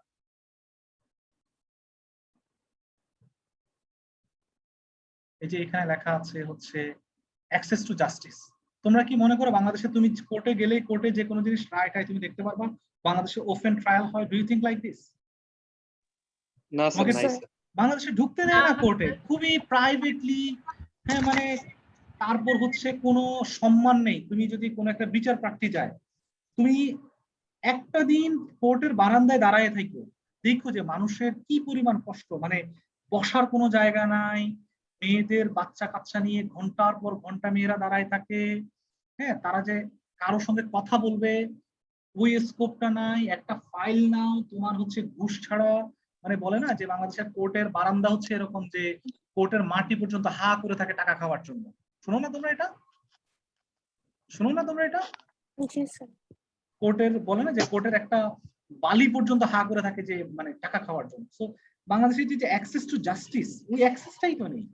ইভেন কোন তোমার এই জিনিসগুলোকে যে অ্যারেঞ্জমেন্ট করা, এটাই হচ্ছে কিন্তু আমাদের কোর্সটা নিয়ে আমরা কেন বারবার করছি, মানে আলাপ করছি। তো তোমরা অনেকে এটা নিয়ে যারা পড়বা যে কোর্ট এথনোগ্রাফি করবে, কোর্টে একটা মানুষ যাওয়ার পর কি কি ধরনের ইস্যুগুলো তারা ফেস করে। একটা নতুন মেয়ে মানুষ, দুটো ছোট বাচ্চা কাঁধে নিয়ে গেছে, তার হাজবেন্ডকে ধরে নিয়ে গেছে, হ্যাঁ আরবিট্রারি ডিটেনশন করে ফেলতেছে। সে কই যাবে, কার কাছে যাবে? বারান্দার মধ্যে সারাদিন বসে আছে, তো বসে আছে, সে জানেও না। অথচ এই যে একটা ফেয়ার ট্রায়াল হলে কি হতো, তোমার হচ্ছে সিস্টেমটা, মানে আমাদের এখানে সবকিছুর মূল সমস্যা হচ্ছে আমাদের এখানকার সিস্টেমেটিক সমস্যা। Clear Nadia? Clear? Yes sir. Clear সবাই? Yes sir. Yes sir. Okay, so আমরা যেটা বললাম যে আমাদের এখানকার এই যে ক্রিমিনাল জাস্টিস সিস্টেমে এখানে খুবই মানে এমফাসাইজ দেওয়া হয়েছে, আমরা সেটা নিয়ে আলাপ করব। থার্ড, এখানে যে জিনিসটা আলাপ করা হয়েছে যে তোমার এই যে ইকুয়ালিটি বিফোর দ্য ল, আমরা বলছি যে ততক্ষণ পর্যন্ত না সবাই ইকুয়াল, যতক্ষণ না তার লিগ্যাল এন্টাইটেলমেন্ট না থাকে। যার লিগ্যাল এন্টাইটেলমেন্ট নাই সে কখনোই ইকুয়াল আকারে সে কখনোই ট্রিটেড হবে না। আর আমরা ফাইনালি যেটা আলাপ করেছি যে সে ইকুয়ালি ট্রিটেড না হলে কি হচ্ছে, তুমি দেখো যে universal declaration of human rights you can't even claim. আমরা তালেবানের ক্ষেত্রে আমরা যেটা বারবার বলেছি, জাস্ট তালেবান উদাহরণ দিলাম, forget about Taliban, think about বাংলাদেশের বর্তমান কমিউনিটি, পলিটিক্যাল কমিউনিটির জায়গা থেকে তুমি চিন্তা করো যে তুমি যদি কি অপরাধ করছো না এটার বেসিসে তোমার বিচার হচ্ছে না। তুমি একটা গ্রুপের সদস্য, এটার বেসিসে তোমার বিচার হচ্ছে, বুঝছো জিনিসটা? এবং এই গ্রুপের সদস্য হওয়ার কারণে you are not being able to get তোমার হচ্ছে যে এই যে তোমার হচ্ছে legal protection. Clear? Clear? Yes, sir. জি স্যার। সিফাত, ক্লিয়ার জিনিসটা? Yes sir, yes sir. Clear? মানে হিউম্যান রাইটস এর ফান্ডামেন্টাল এই জায়গাটা তোমরা মাথার মধ্যে রাখবা। ততক্ষণ পর্যন্ত আমরা হিউম্যান আকারে নিজেদেরকে ক্লেম করতে পারবো না যতক্ষণ না আমাদের কোনো লিগ্যাল এন্টাইটেলমেন্ট না। ফলে মানুষের শুধু মানবিক সত্তা দিয়ে সে তার রাইটটাকে ক্লেম করতে পারবে না যতক্ষণ না তার আইনি সত্তাটাকে প্রতিষ্ঠিত করা যায়। কিন্নরি, বুঝেছো? অ্যানথ্রোপোলজিস্ট নসীন? Yes sir. হ্যাঁ, ফলে অ্যানথ্রোপোলজি হচ্ছে মানুষের বিজ্ঞান, মাথার মধ্যে রাখবা। অ্যানথ্রোপোলজি আমরা হিউম্যান আকারে হিউম্যানদেরকে নিয়ে কাজ করি। ফলে একটা মানুষ ততক্ষণ পর্যন্ত সে মানুষ আকারে কিছুই পাবে না যতক্ষণ না তার কোনো লিগ্যাল সত্তা না থাকে। ক্লিয়ার? নসীন? ওকে, যখনই তুমি একটা পলিটিক্যাল কমিউনিটির পার্ট হচ্ছ তখনই you can claim your human rights. Okay, আমি বেশি বকবক করে ফেলছি, আমি জানি না তোমাদেরকে বুঝাতে পারছি কিনা। বুঝতে পারছি। Okay, thank you. Next group Sajjad, তোমাদের গ্রুপ। হারিয়া, একদম 10 মিনিটের মধ্যে শেষ করবা, খুব দ্রুত, খুব দ্রুত। স্যার তাহলে একটু স্লাইড গুলো শেয়ার করুন। আমি করব তোমার স্লাইডটা? তোমাদের স্লাইড? হ্যাঁ, আমি করলে সবাই দেখবে। হ্যাঁ, একটা আমাকে বলো তো যে তোমাদের হচ্ছে স্লাইডটা সবগুলোকে একসঙ্গে তুমি আপলোড করেছো? স্যার হ্যাঁ বলো। স্যার জি স্যার আমরা সবাই স্লাইড আপলোড করেছি স্যার, স্লাইডটা আমি শেয়ার করতে চাচ্ছি না। ও তোমাদের অনেকের সরি আমার নেট কানেকশন একটু প্রবলেম, আচ্ছা আমার এখান থেকে একটু কানেকশন একটু প্রবলেম হয়ে গিয়েছিল, এই জন্য মানে শেয়ার করতে পারিনি আমি। আচ্ছা কোনো সমস্যা নেই, এই আমার এখান থেকে আমি শেয়ার করছি। Sajjad please hurry up. Okay okay yes please. হ্যাঁ আইসিসিপিআর কেন আসছে এটা বলো। হ্যাঁ জাস্ট ব্যাখ্যা করো হারি আপ খুব দ্রুত। Hello everyone. Before starting our discussion, we have to know that what civil and political rights are. Civil and political rights are inalienable human rights. বলো যদি তোমার ইয়া হয় দ্রুত, আমাদের শেষ করতে হবে তাড়াতাড়ি। Human rights which should not be taken away except in specific situation and according to due process by the state. However, why it becomes so important to organize such convent? If we think about the development of human rights, it is a consecutive process. We have seen the transformation from natural approach of human rights to positive approach of human rights in Virginia Convention or French Declaration. However, after the তুমি মুখস্থ বিদ্যাগুলো বাদ দাও। এই এটার নাম কি সাজ্জাদ? তুমি just এই আইসি নিজের ভাষায় কথা বলো প্লিজ, বুকিশ ভাষায় কথা বাদ দাও প্লিজ। হ্যাঁ কেন আসছে এটা একটু আমাদেরকে সিম্পলি 2 মিনিটের মধ্যে ব্যাখ্যা করো। So after the horrors of World War II, a broad consciousness emerged among the worldwide level of demanding that the individual human beings must be placed under protection of international community. মানে world war 2 এর sir খুব brutality ছিল, এই কারণে হচ্ছে মানুষজনের মধ্যে যে হচ্ছে রাইটটা একটা প্রোটেকশনের আন্ডারে যাওয়া বা হচ্ছে ওই ধরনের একটা বিষয়টা কাজ করতেছিল আর কি। তো তারপরে হচ্ছে মানে তখন তো হচ্ছে ইউনাইটেড নেশনস ক্রিয়েট হলো। ইউনাইটেড নেশনস ক্রিয়েট হওয়ার পরে ইউডিএইচআর আসলো, universal declaration of human rights. তো universal declaration of human rights এর সাথে সাথে হচ্ছে আপনার যে হচ্ছে international covenant of civil and political rights ওইটা আসছে আর কি। তো ওইটা হচ্ছে আপনার ডিল করে মাল্টিপল ইস্যুর সাথে যে হচ্ছে প্রোভাইড করে হচ্ছে a range of protection civil and political rights. তারপরে হচ্ছে যে দেশগুলো হচ্ছে এই ট্রিটিতে রেটিফাইড করা, ওই দেশগুলো হচ্ছে মানে এনশিওর করবে ওদের যে সিটিজেন গুলো আছে right to life, human dignity, equality before law, freedom of speech, gender equality, the right to free trial etcetera. Even the covenant compels government to take administrative, judicial, legislative measures in order to protect the rights enshrined in the treaty and provide the effective remedy. Sir, slide change করে preamble-টা sir হচ্ছে এই আমি সাজ্জাদ আমাকে just একটা বলো, UDHR থাকার পরও কেন আইসিসিপিআর নামে একটা আলাদা কনভেনশন জাতিসংঘে করা লাগছে? কভেনেন্ট কেন করা লাগছে?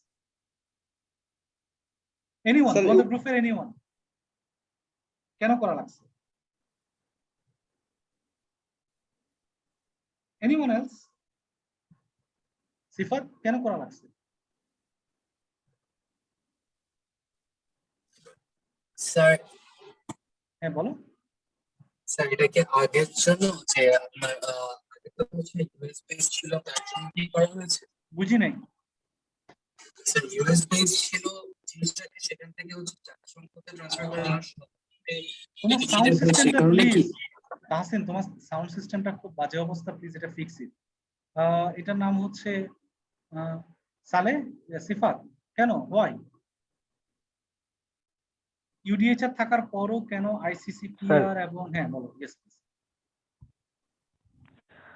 স্যার আমি আসলে আপনার পার্সপেক্টিভ থেকে হয়তো বলতে পারবো না, বাট লিগালি যতটুকু আমাদেরকে পড়ানো হয়েছে আর কি, সেটা হচ্ছে ইউনিভার্সাল ডিক্লারেশন, এটা হচ্ছে একেবারে একটা কোর জায়গায় আর কি, মানে এটা হচ্ছে কমন একটা জায়গা, কিন্তু স্টেট গুলোর জন্য ইন্ডিভিজুয়ালি আলাদা আলাদা করে যে ইমপ্লিমেন্টেশনের জায়গা রাইটস গুলো, সেই জায়গা থেকে হচ্ছে সিভিল এন্ড পলিটিক্যাল রাইটস এবং হচ্ছে কালচারাল এবং সোশ্যাল রাইটস যেটা মানে এগুলো জাস্ট স্টেট গুলোর জন্য ইন্ডিভিজুয়ালি ইমপ্লিমেন্ট করতে, কিন্তু ওটা হচ্ছে একটা কমন জায়গা যে এটা হচ্ছে প্রত্যেকটা স্টেট গুলোর জন্য কমন বা এরকম। আচ্ছা আর এনিওয়ান এলস? স্যার এটা তো স্যার অ্যাপ্লিকেবল শুধুমাত্র যেসব দেশ হচ্ছে এটা অ্যাডপ্ট করছে বা ট্রিটিতে রেটিফাইড ছিল ওইসব দেশের জন্য। ওইসব দেশ এখানে মাথার মধ্যে রাখবা, তখন দুনিয়া অলরেডি দুই ভাগে ভাগ হয়ে গেছে দ্বিতীয় বিশ্বযুদ্ধের পর। একটা সোভিয়েত ব্লক আর একটা হচ্ছে আমেরিকান ব্লক। খেয়াল করছো তোমরা জিনিসটা? ফলে দুই জায়গা থেকে মানুষের রাইটস সম্পর্কে বোঝাপড়ার জায়গাটা কিন্তু ডিফারেন্ট ডিফারেন্ট ছিল। খেয়াল করছো তোমরা? আমেরিকানরা অনেক বেশি তোমার হচ্ছে সিভিল রাইটস কেন্দ্রিক, দেখছো না তোমরা? আর যারা ওয়েস্ট কমিউনিস্ট ব্লক তারা অনেক বেশি কালচার। ফলে যখন দুই জায়গা থেকে ডিফারেন্ট ডিফারেন্ট ওয়েতে প্রেশার হওয়ার কারণে দুটো ডিফারেন্ট কভিনেন্ট তখন জাতিসংঘ 66-এ তারা এই দুটো কভিনেন্ট তারা করেছে। ওকে, সেখানে কি কি আলাপ করেছে প্লিজ সারিয়া? স্যার এই কোভিনেন্টটা হচ্ছে মানে 6টা পার্টে ডিভাইড করা এবং 53টা 53 articles and 6 parts, so including preamble. তো প্রিএমবেলে হচ্ছে প্রিএমবেল তো হচ্ছে একটা ইন্ট্রোডাক্টরি, মানে প্রত্যেকটা ডকুমেন্টের একটা ইন্ট্রোডাক্টরি স্টেটমেন্ট থাকে যেটা হচ্ছে আপনার ফিলোসফি এন্ড অবজেক্টিভ গুলো হচ্ছে এনশ্রাইন করে। সো এখানে যে আইসিসিপিআর এর প্রিএমবেলটা আছে ওটা হচ্ছে ক্লিয়ারলি মানে মানুষের যে ইনহেরেন্ট ডিগনিটি আছে ওটা প্রিজার্ভ করে, তারপর হচ্ছে ইনহেরেন্ট মানে ইকুয়াল রাইটস গুলা হচ্ছে আপনার হচ্ছে রিকগনাইজ করে, তারপরে civil and political freedom from fear accordings with universal declaration and human rights. আর সবচেয়ে ইম্পর্টেন্ট যে জিনিসটা আমার কাছে মনে হয়েছে sir, emphasise on international obligation of states to promote universal respect and observance of human rights and freedom. মানে একটা দেশ হচ্ছে আরেকটা দেশের প্রতি হচ্ছে মানে যে রেসপেক্টটা শো করবে আর হচ্ছে মানে হিউম্যান রাইটস এন্ড ফ্রিডমটা থাকবে আর কি। আচ্ছা, এগুলো হচ্ছে মোরাল লেস। আমি তোমাদেরকে বলি, আমরা এগুলো এখন আপাতত আর তোমরা একটু পড়ে নিবা, আমি তোমাদেরকে আর্টিকেলটা দেওয়া আছে। মানে এগুলো হচ্ছে ওই যে মোস্টলি আমরা যে এতক্ষণ যে ইউডিএইচআর এর যে আলাপটা করতেছিলাম, হ্যাঁ, এইটা যাতে ঠিকঠাক মতো নানান রাষ্ট্রগুলোতে তোমার ইমপ্লিমেন্ট করা যায়, রাষ্ট্রের যাতে মেকানিজম গুলো ডেভেলপ করে, ইনস্টিটিউশনালাইজেশন গুলো ঠিকঠাক মতো হয়, এটা একটা জবাবদিহিতার মধ্যে আসে। ফলে আমরা দেখেছি যে ইউডিএইচআর এর পরে এইটা নানান ইন্টারন্যাশনাল চার্টার হয়েছে, লোকাল চার্টার হয়েছে। যেমন তোমরা ইউরোপীয় কমিশনের একটা গ্রুপ আছো না তোমরা এখানে? আছো? আছো? আছো? ইউরোপীয় কমিশন, তারপর আমেরিকান একটা তোমার যে কনটেক্সটে হচ্ছে আমেরিকান একটা হিউম্যান রাইটস কমিশন আছে। তুমি দেখবে যে এরা লোকাল লেভেলে তারা কি করেছে, তাদের এই জিনিসগুলোকে ইনস্টিটিউশনালাইজ করার জন্য তারা নানান অর্গানাইজেশন তারা ডেভেলপ করেছে। ফলে প্রত্যেকটা রাষ্ট্রে এগুলো ঠিকঠাক মতো অ্যাপ্লিকেশন হচ্ছে কিনা এগুলো ওভারসি করা, তদারকি করা, হ্যাঁ, এটার কোনো হচ্ছে মিসম্যানেজমেন্ট হচ্ছে কিনা এগুলো দেখা।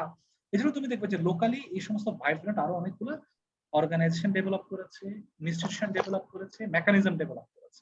ক্লিয়ার? সে কারণে আচ্ছা, এরপরে হচ্ছে যে কায়রো ডিক্লারেশন নিয়ে কোন গ্রুপ 3 না গ্রুপ 3 কি কায়রো ডিক্লারেশন?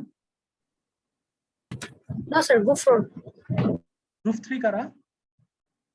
স্যার গ্রুপ 3 আমরা। হ্যাঁ, তোমাদের প্লিজ 5 মিনিটে শেষ করো, 5 মিনিট। আচ্ছা স্যার, একটু স্লাইডটা যদি শেয়ার করতে। স্যার আমি এই যে পিপিটি ফর্মে দিয়েছি এটা একটু। তুমি তোমাদের গ্রুপ থেকে তুমিই করবা? স্যার সবাই সবার পার্ট না, সবাই দরকার নাই, তুমি করে ফেলো, সবাই টাইম নেবে। আচ্ছা, একজন থেকে আরেকজনে যাইতে আমার 2 মিনিট সময় লাগবে। ডাউনলোড করে নিচ্ছি।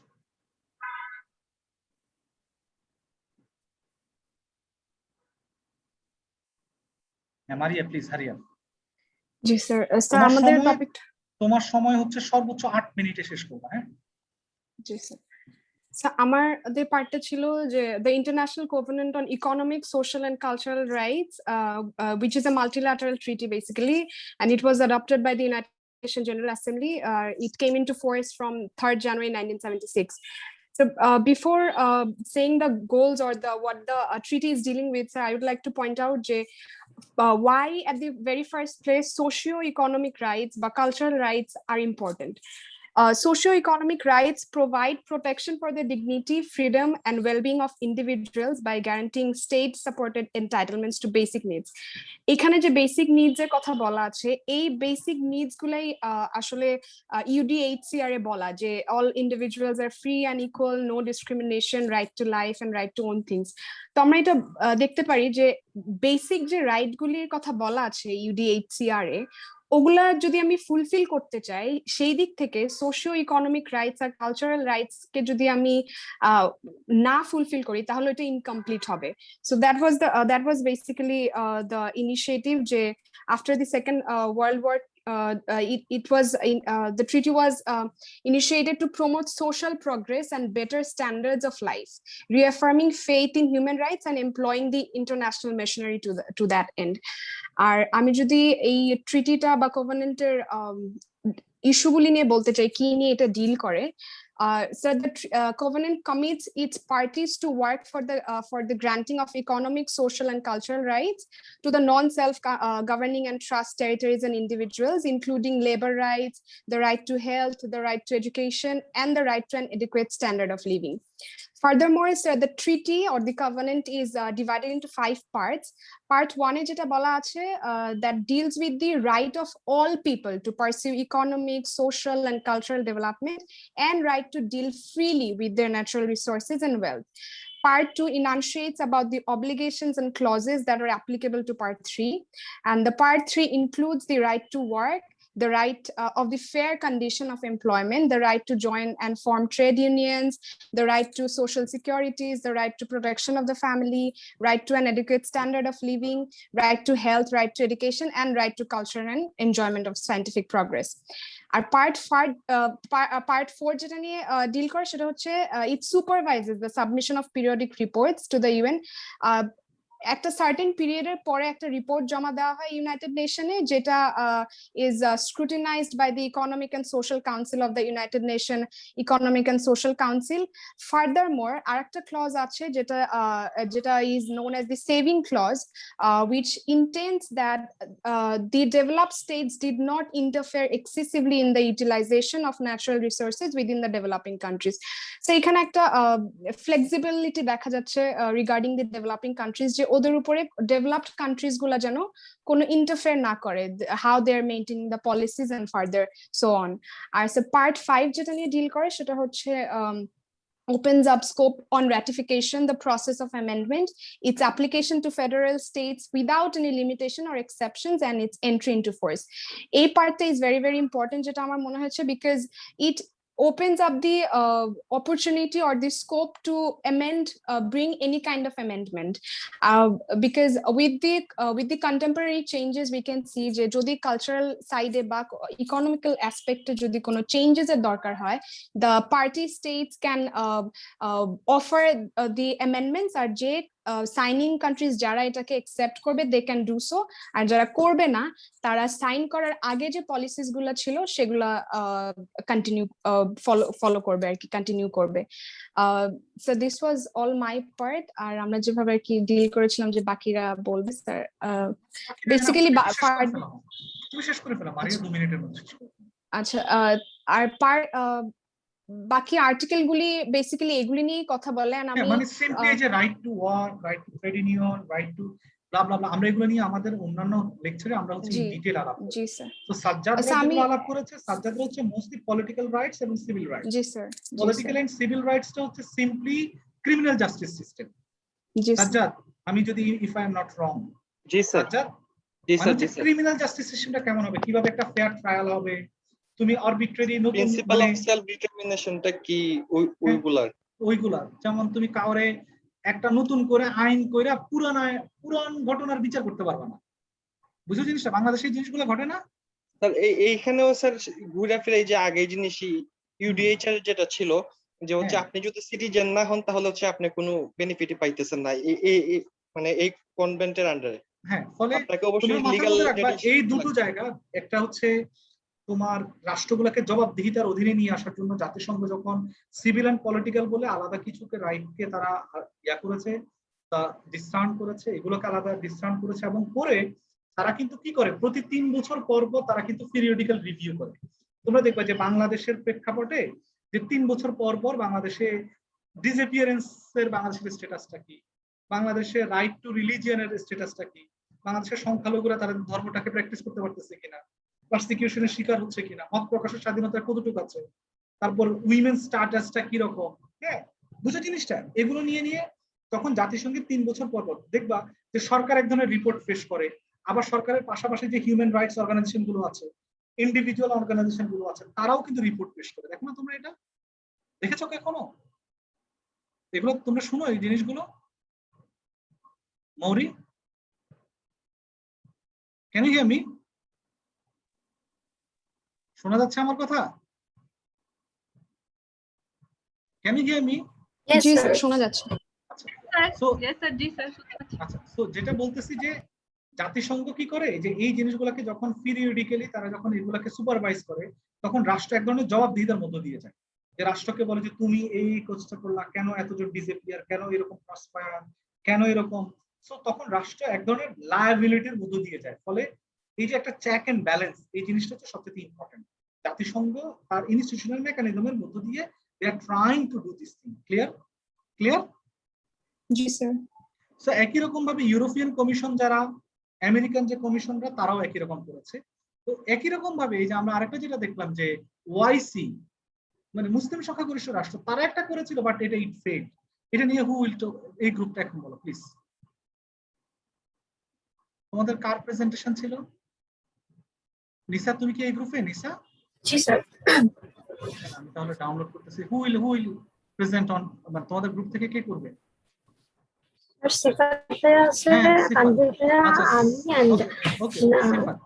সিফাত প্লিজ শুরু করো। আমি কি ডাউনলোড দিব এটা? হ্যাঁ সিফাত প্লিজ শুরু করো। সিফাত,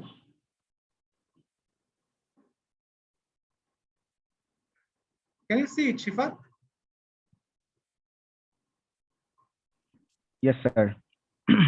তা একটু বড় করা যায় কি স্ক্রিনটা? হ্যাঁ, এটা একটু হচ্ছে ডাউনলোড দিচ্ছি আমি।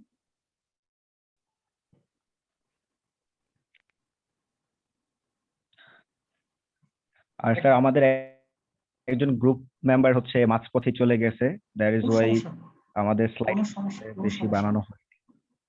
কোনো সমস্যা নেই, স্লাইড এত বেশি বানানো দরকার নেই, যত simply slide. Okay, thank you.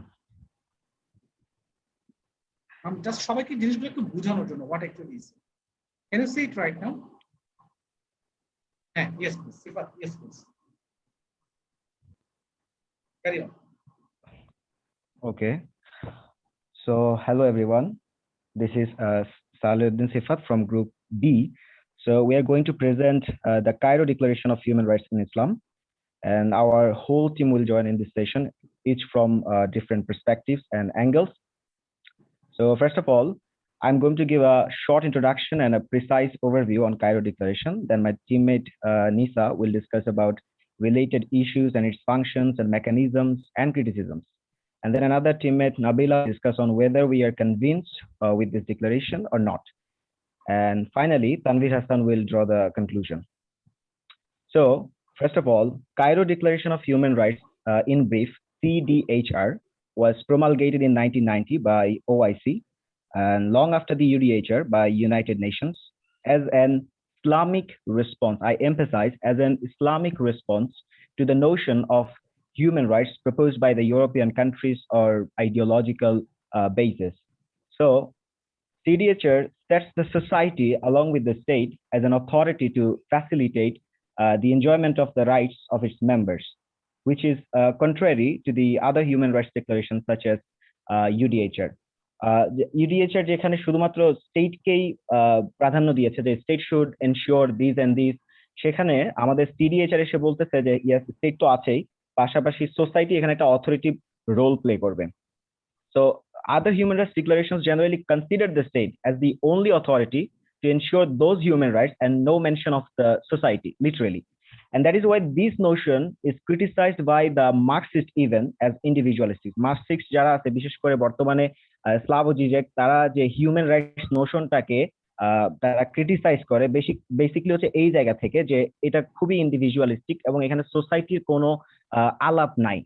তো এখান থেকে যদি আমরা দেখি যে Islamic notion of human rights proposed by the CDHR has much more resemblances with the Marxist one to the extent of its foundational basis. Marxism and Islam propose the society also as an authority, not just the state. তো আমরা হয়তো আমাদের গ্রুপটা একেবারে প্রত্যেকটা article নিয়ে ধরে ধরে হয়তো আমরা ডিসকাস করতে পারবো না, যেহেতু ইউডিএইচআর এর সাথে এটা মিল আছে, সাদৃশ্য আছে, কিন্তু আমরা এখান থেকে যে ইউনিক ফিচার গুলো আসছে সেগুলো নিয়ে আলোচনা করবো। যেমন প্রথমত আমরা বললাম যে সোসাইটি এবং স্টেট এখানে আলাদা করে দেখানো হয়েছে, যে এখানে শুধু স্টেটেরই এনশিওর করবে এমনটা না, বরং সোসাইটি এখানে একটা বড় রোল প্লে করবে, যেটার সাথে আবার মার্কসিস্ট ভিউর একটা মিল আমরা দেখতে পাই। And then CDHR also enjoins certain rights which do not specifically deal with human. যদি আমরা উদাহরণস্বরূপ বলতে যাই তাহলে বলতে হবে article 3B of CDHR that prohibits cutting down trees. তোমাদের কি স্পেসিফিক কোনো এটাই তোমাদের, এটার নাম কি এই পিপিটি এটাই? Yes sir, yes sir. তুমি কি কোনো পিপিটি ফলো করে বলছো না? Yes sir, এটাই। আচ্ছা, আমি ট্র্যাক করতে আমার কাছে স্ক্রিনশট ছিল।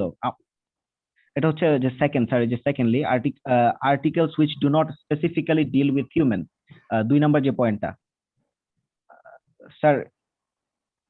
হ্যাঁ এটাতেই, এই স্লাইডেই। ওকে, থ্যাংক ইউ। হ্যাঁ ঠিক আছে, থ্যাংক ইউ। আচ্ছা জি, তো এই আর্টিকেল বলছে যে গাছ কাটা কিংবা এই ধরনের এনভায়রনমেন্ট হ্যাজার্ড তৈরি করা এগুলো সরাসরি প্রহিবিট করা হয়েছে আর কি। তো এইটা আসলে শুধুমাত্র হিউম্যান রাইটস কে নিয়ে আসলে কনসার্ন না, compare to UDHR or ICCPR. তো এখন আমি বলতে চাই যে এটা কেন হয়েছে। Basically this is because of its religious footing. Islam is not an anthropocentric religion, so CDHR cannot exclude the environment linked with the mankind from its periphery. So দেখা গেছে যে CDHR এই জায়গা থেকে একেবারে ইউনিক, যে সে এখানে কিছু কিছু বিষয় বলেছে যেগুলো এনভায়রনমেন্টাল ইস্যুকে নিয়েই ডিসকাস করে, এবং এটা বেসিক্যালি হচ্ছে এর রিলিজিয়াস যে একটা ফুটিং আছে, ব্যাকগ্রাউন্ড আছে সেটার কারণে। And the third point is that during the war and the like situations like armed conflict, civil unrest, দেখা যাচ্ছে যে বিভিন্ন state generally proclaim the state of emergency, এবং স্টেট অফ ইমার্জেন্সিতে যেটা হয় যে কিছু রাইটস, হিউম্যান রাইটস সাসপেনশন হয়, অর্থাৎ সেগুলোকে আমরা কোর্টে গিয়ে চ্যালেঞ্জ করতে পারি না যে আমাকে কেন এই রাইটস গুলো দেওয়া হচ্ছে না এই সময়ে। For example, if Bangladesh proclaims the state of emergency, then certain rights which are granted to the citizen under part 3 of the constitution will have limited applications. But article 3A of CDHR or Cairo Declaration of Human Rights has different stand on this issue. তারা বলতেছে যে even at the time of civil unrest অথবা যুদ্ধ এগুলোর সময়ও you have to protect the old, women, children and the sick even during the armed conflicts, এবং হচ্ছে treat them with utmost care. This is also because of its religious background which prohibits killing those categories even at times of war. যেটা হচ্ছে আপনার আমরা UDHR হয়তো এরকম একটা জিনিস দেখতে পাই না যে স্টেট অফ ইমার্জেন্সিটা আসলে কি হইতে পারে। যদিও বলা আছে যে একেবারে জেনারেলি বলা আছে যে ইউডিএইচআর এ যদি স্টেট অফ ইমার্জেন্সি কোন একটা স্টেট প্রক্লেম করে সেক্ষেত্রে এই জিনিসগুলো করা যাবে না বা হিউম্যান রাইটস ভায়োলেশন করা যাবে না, কিন্তু স্পেসিফিক্যালি ভাবে বলা নাই যে the old, the women, hospital বা এই ধরনের যে স্থাপনাগুলো আছে সেগুলোকে এরকম করা যাবে এইভাবে স্পেসিফিক্যালি ধরে বলা নাই, যেটা হচ্ছে সিডিএইচআর এর একটা ইউনিক ফিচার বলে আমরা মনে করছি।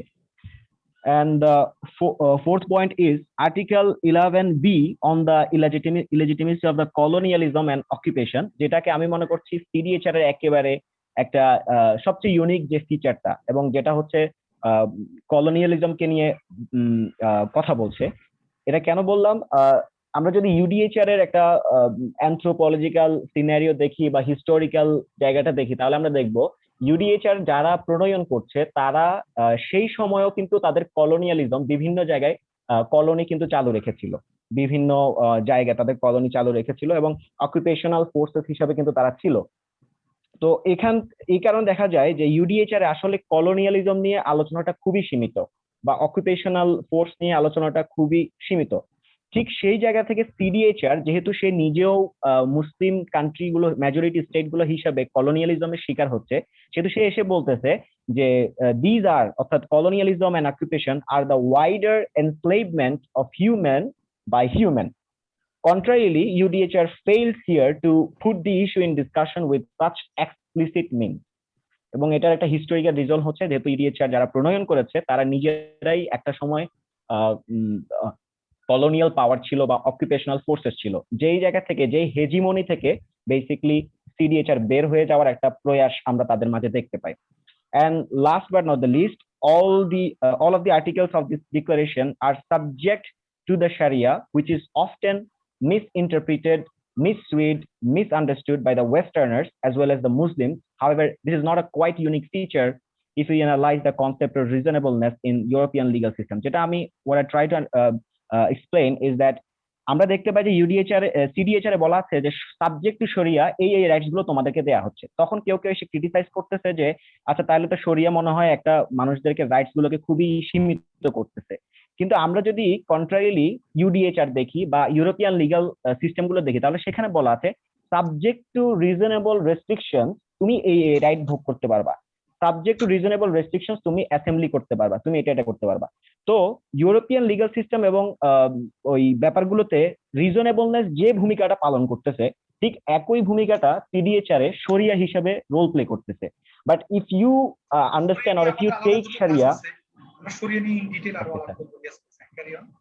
okay sir, so that's the end of my part, and my another teammate Nisa will join with the functions and mechanisms of this declaration. Hello everyone, I'll be talking about why Cairo Declaration is a void mission. Well, it is a failed mission because of not having a proper mechanisms. As we know, proper mechanism is not just about implementing the rights, it's about having the political superiority over others.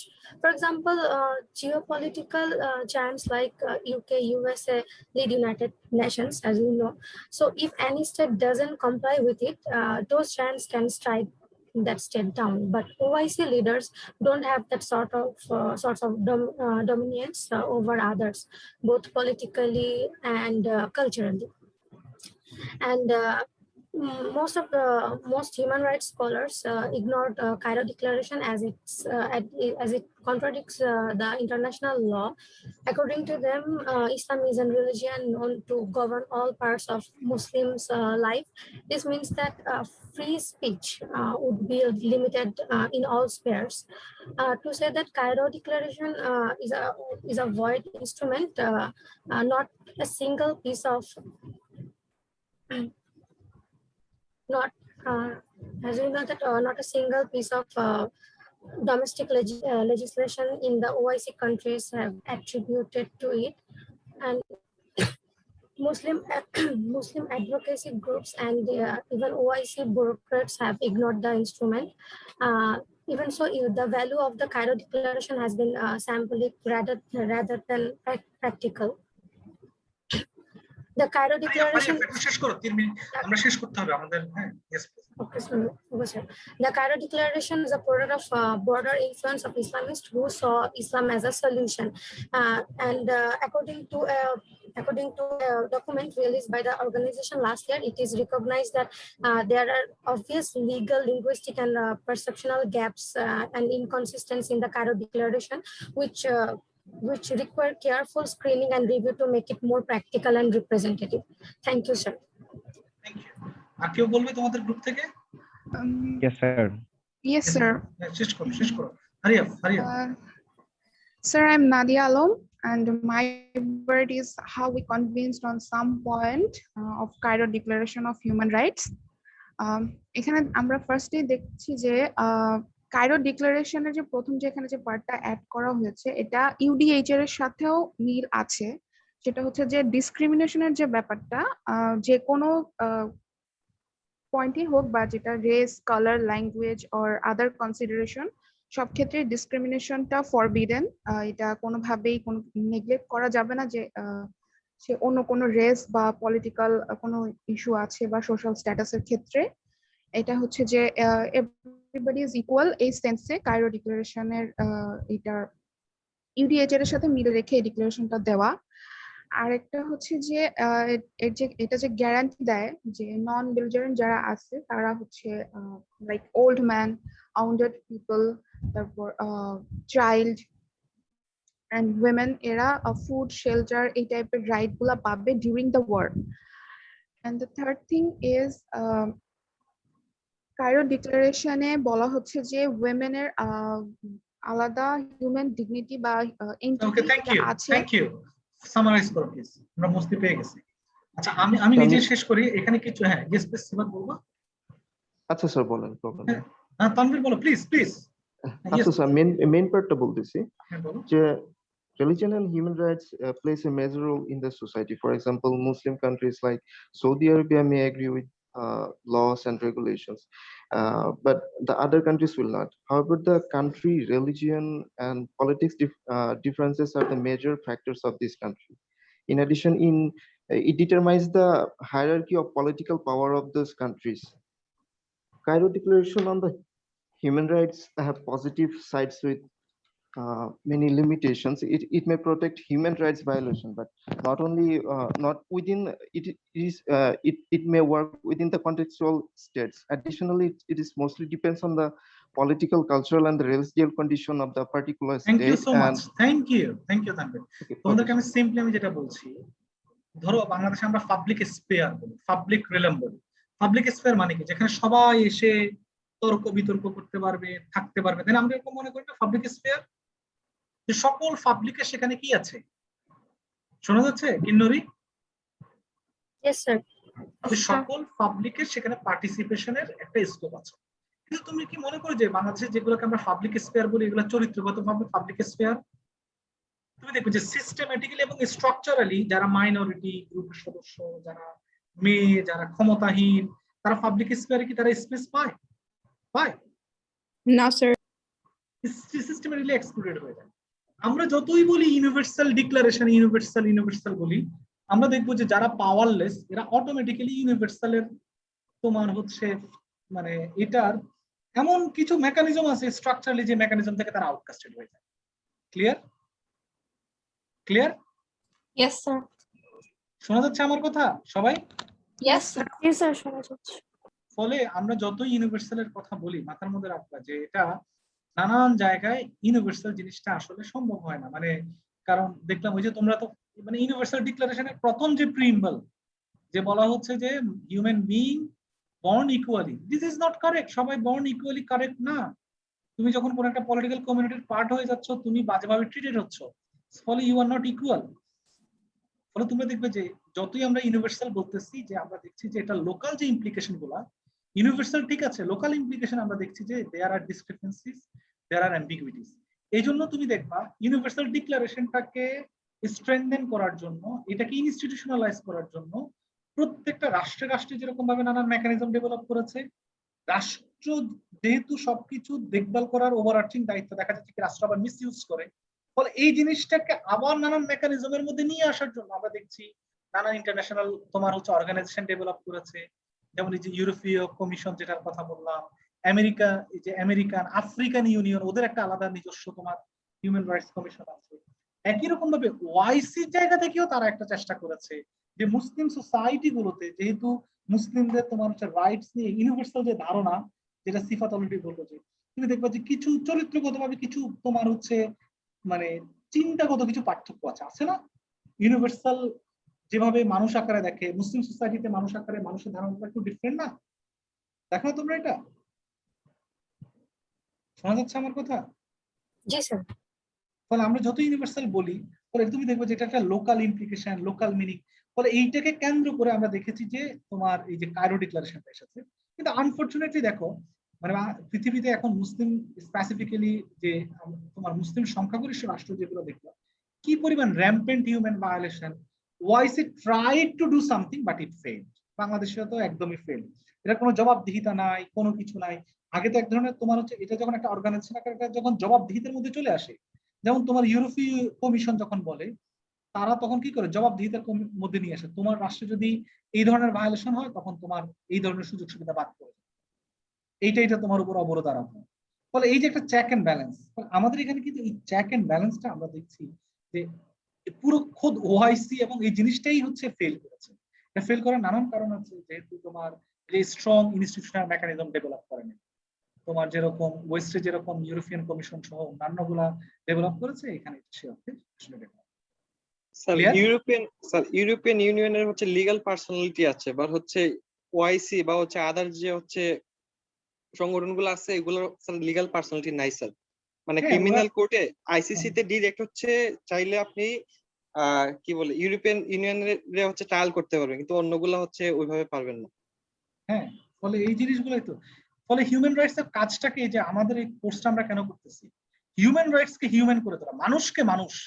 মানে আমরা যখন বলি মানুষ, মানুষ তো আসলে মানুষ না যতক্ষণ না তার আইনি সত্তা না থাকে।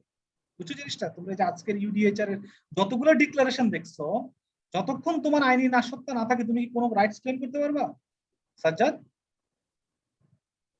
না স্যার, পারবো না। ফলে মানুষকে মানুষ করে তোলা, you should have the right to have rights, মানে রাইট পাওয়ার রাইট, যে তোমরা যেটাকে বলো ইকুয়ালিটি বিফোর দ্য ল, মানে এই যে তুমি ইকুয়াল হয়ে যাওয়া, মানে লিগ্যাল এন্টাইটেলমেন্ট হওয়া, এই জিনিসটা যতক্ষণ পর্যন্ত এটা অ্যারেঞ্জমেন্ট না থাকবে, এটা ইনস্টিটিউশনাল ফর্ম না থাকবে, ততক্ষণ পর্যন্ত আসলে কিছুই সবই বরবাদ। বুঝছো জিনিসটা?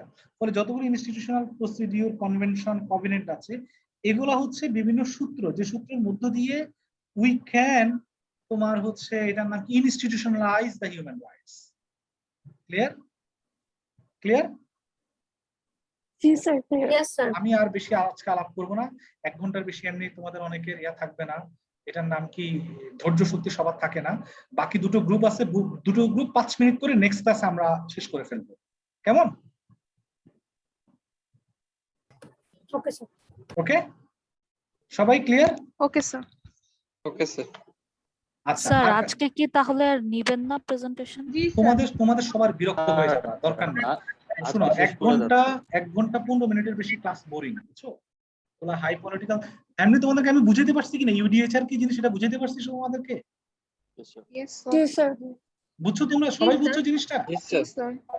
কেন ইউডিএইচআর এর মতো একটা কভিনেন্ট দরকার, এটা বুঝছো? জি স্যার।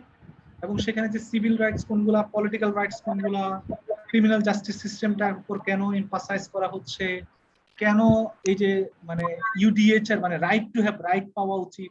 ক্লিয়ার? আমি জানি না তোমাদেরকে জিনিসটা বুঝাতে পারছি কিনা। জি স্যার ক্লিয়ার। জি স্যার ক্লিয়ার। কেউ যদি না বুঝে থাকো আমাকে প্লিজ মানে ফিল ফ্রি টু নট। ওকে সিফাত, তুমি ক্লিয়ার? আমি জানি না তোমার কাছে বোরিং লাগে কিনা আমাদের ক্লাসগুলো, যেহেতু এবিসিডি ক্লাস গুলো তোমরা পড়ে ফেলছো। সিফাত অলরেডি চলে গেছে। ওকে, সো ক্লিয়ার। তাহসিন তোমার নেক্সট ক্লাস থেকে তোমার এই যে ইয়াটা একটু ফিক্স করবা, হেডফোনটা। Okay Nasin clear? Yes sir. Taiba তুমি ক্লাসে এরকম চুপচাপ থাকো কেন? ক্লাস কথা বলো না কেন তাইবা?